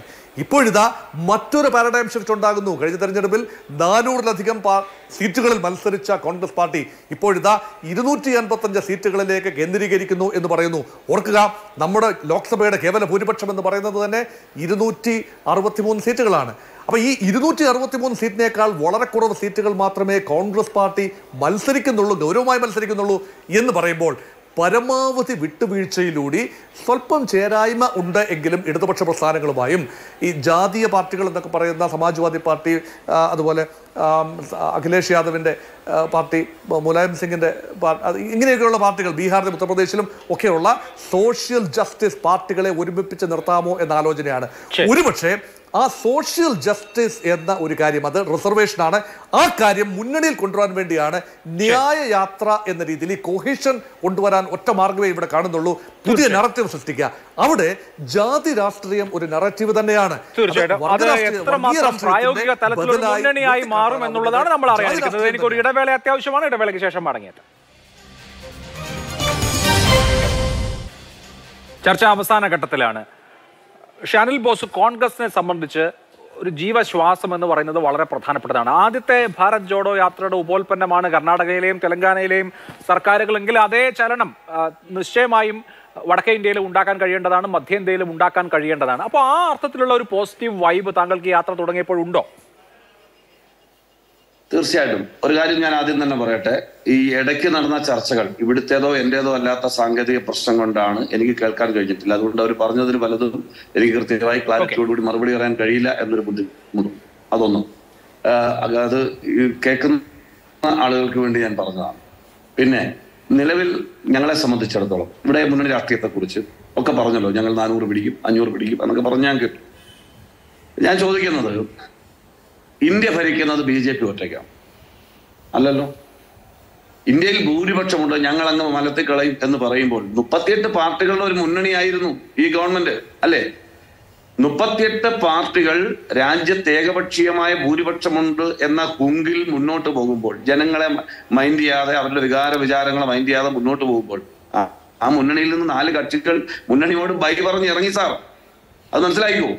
ആ മുന്നണിയുടെ കൺവീനർ ഇറങ്ങി ആ മുന്നണി വിട്ട്. രാജ്യവും അധികാരം എവിടെയിലാണെങ്കിൽ അത് അധികാരവും ബലമില്ലാത്ത ഞങ്ങളുടെ കൂടെ വരേണ്ട കാര്യമില്ലല്ലോ, വരേണ്ട കാര്യമുള്ളൂ. ഇനി ഞാൻ ചോദിക്കട്ടെ, എത്ര മുഖ്യമന്ത്രിമാരാണ് ഇവരെ സൃഷ്ടിച്ച മുഖ്യമന്ത്രിമാർ ഇവരെ വേണ്ടി ഞങ്ങളോടൊപ്പം പോകുന്നത്? ഇവരുടെ സ്റ്റേറ്റ് പ്രസിഡന്റുമാർ കോൺഗ്രസ് നിന്ന് ആരെങ്കിലും 2 പേർ പോയാൽ എന്താ ചർച്ച, എന്താ ബഹളം? തെലങ്കാനയിൽ നിരനിരയായ MLA-മാർ വരുമ്പോൾ, MP-മാർ വരുമ്പോൾ, പഴയ മന്ത്രിമാർ വരുമ്പോൾ, ഓരോ സ്റ്റേറ്റിലും BJP-യുടെ ഉത്തരവാദിത്തപ്പെട്ട നേതാക്കൾ വരുമ്പോൾ, അതായത് പറയാം, ചീഫ് മിനിസ്റ്റർ ആയിരുന്ന ആളുകൾ വരെ, BJP-യുടെ സ്റ്റേറ്റ് പ്രസിഡന്റ് വരെ ഉള്ള ആളുകൾ ദുർബലമായ ഈ വഞ്ചിയിലേക്ക് എന്നൊരു കാരണം. അപ്പൊ അതിലൊരു രാഷ്ട്രീയമുണ്ട്, ഒരു പ്രതീക്ഷയുണ്ട്, ആ പ്രത്യാശയുണ്ട്. ഇവിടെ നടക്കുന്നത് ശരിയല്ല എന്നൊരു നിലപാട് ഭൂരിപക്ഷത്തെ ഭയന്ന് പറയാൻ കഴിയാത്ത ആളുകളും അവിടെ നിന്ന് സ്വയം അവരുടെ അന്തസ് കാത്തു സൂക്ഷിക്കാൻ കഴിയുന്നില്ല എന്നുള്ളൊരു പടിയിറങ്ങി കഴിഞ്ഞു. അവർക്ക് പ്രതീക്ഷ കോൺഗ്രസിലാണ്, പ്രതിപക്ഷത്തിന്റെ ഒരു കൂട്ടായ്മ ഉയർന്നു വരുന്നു, യോജിക്കാത്തവർ യോജിക്കുന്നു. കൃത്യമായ രാഷ്ട്രീയം. ഞാൻ വളരെ വ്യക്തമായി പറയാണ്, ഈ വലിയ ചലനങ്ങൾ ഞാൻ ഇപ്പോൾ തുടങ്ങിയ സ്ഥലത്ത് നിന്നുകൊണ്ട് പറയാം, വടക്ക് കിഴക്ക് രാജിയിൽ നിന്ന് ഉദിച്ചുയരും ഈ മൂവ്മെന്റ്. ഈ രാജ്യത്ത് നീതി നേടിയെടുക്കും വരെയുള്ള പോരാട്ടം. അത് ഞങ്ങൾ സ്നേഹം വിൽക്കുക തന്നെ ചെയ്യുമെന്നേ. സ്നേഹത്തിന്റെ ഹൃദയങ്ങൾ കോർത്തിണക്കാൻ വേണ്ടിയുള്ള യാത്രയാണ്. അത് ഹൃദയങ്ങൾ കോർത്തിണക്കും.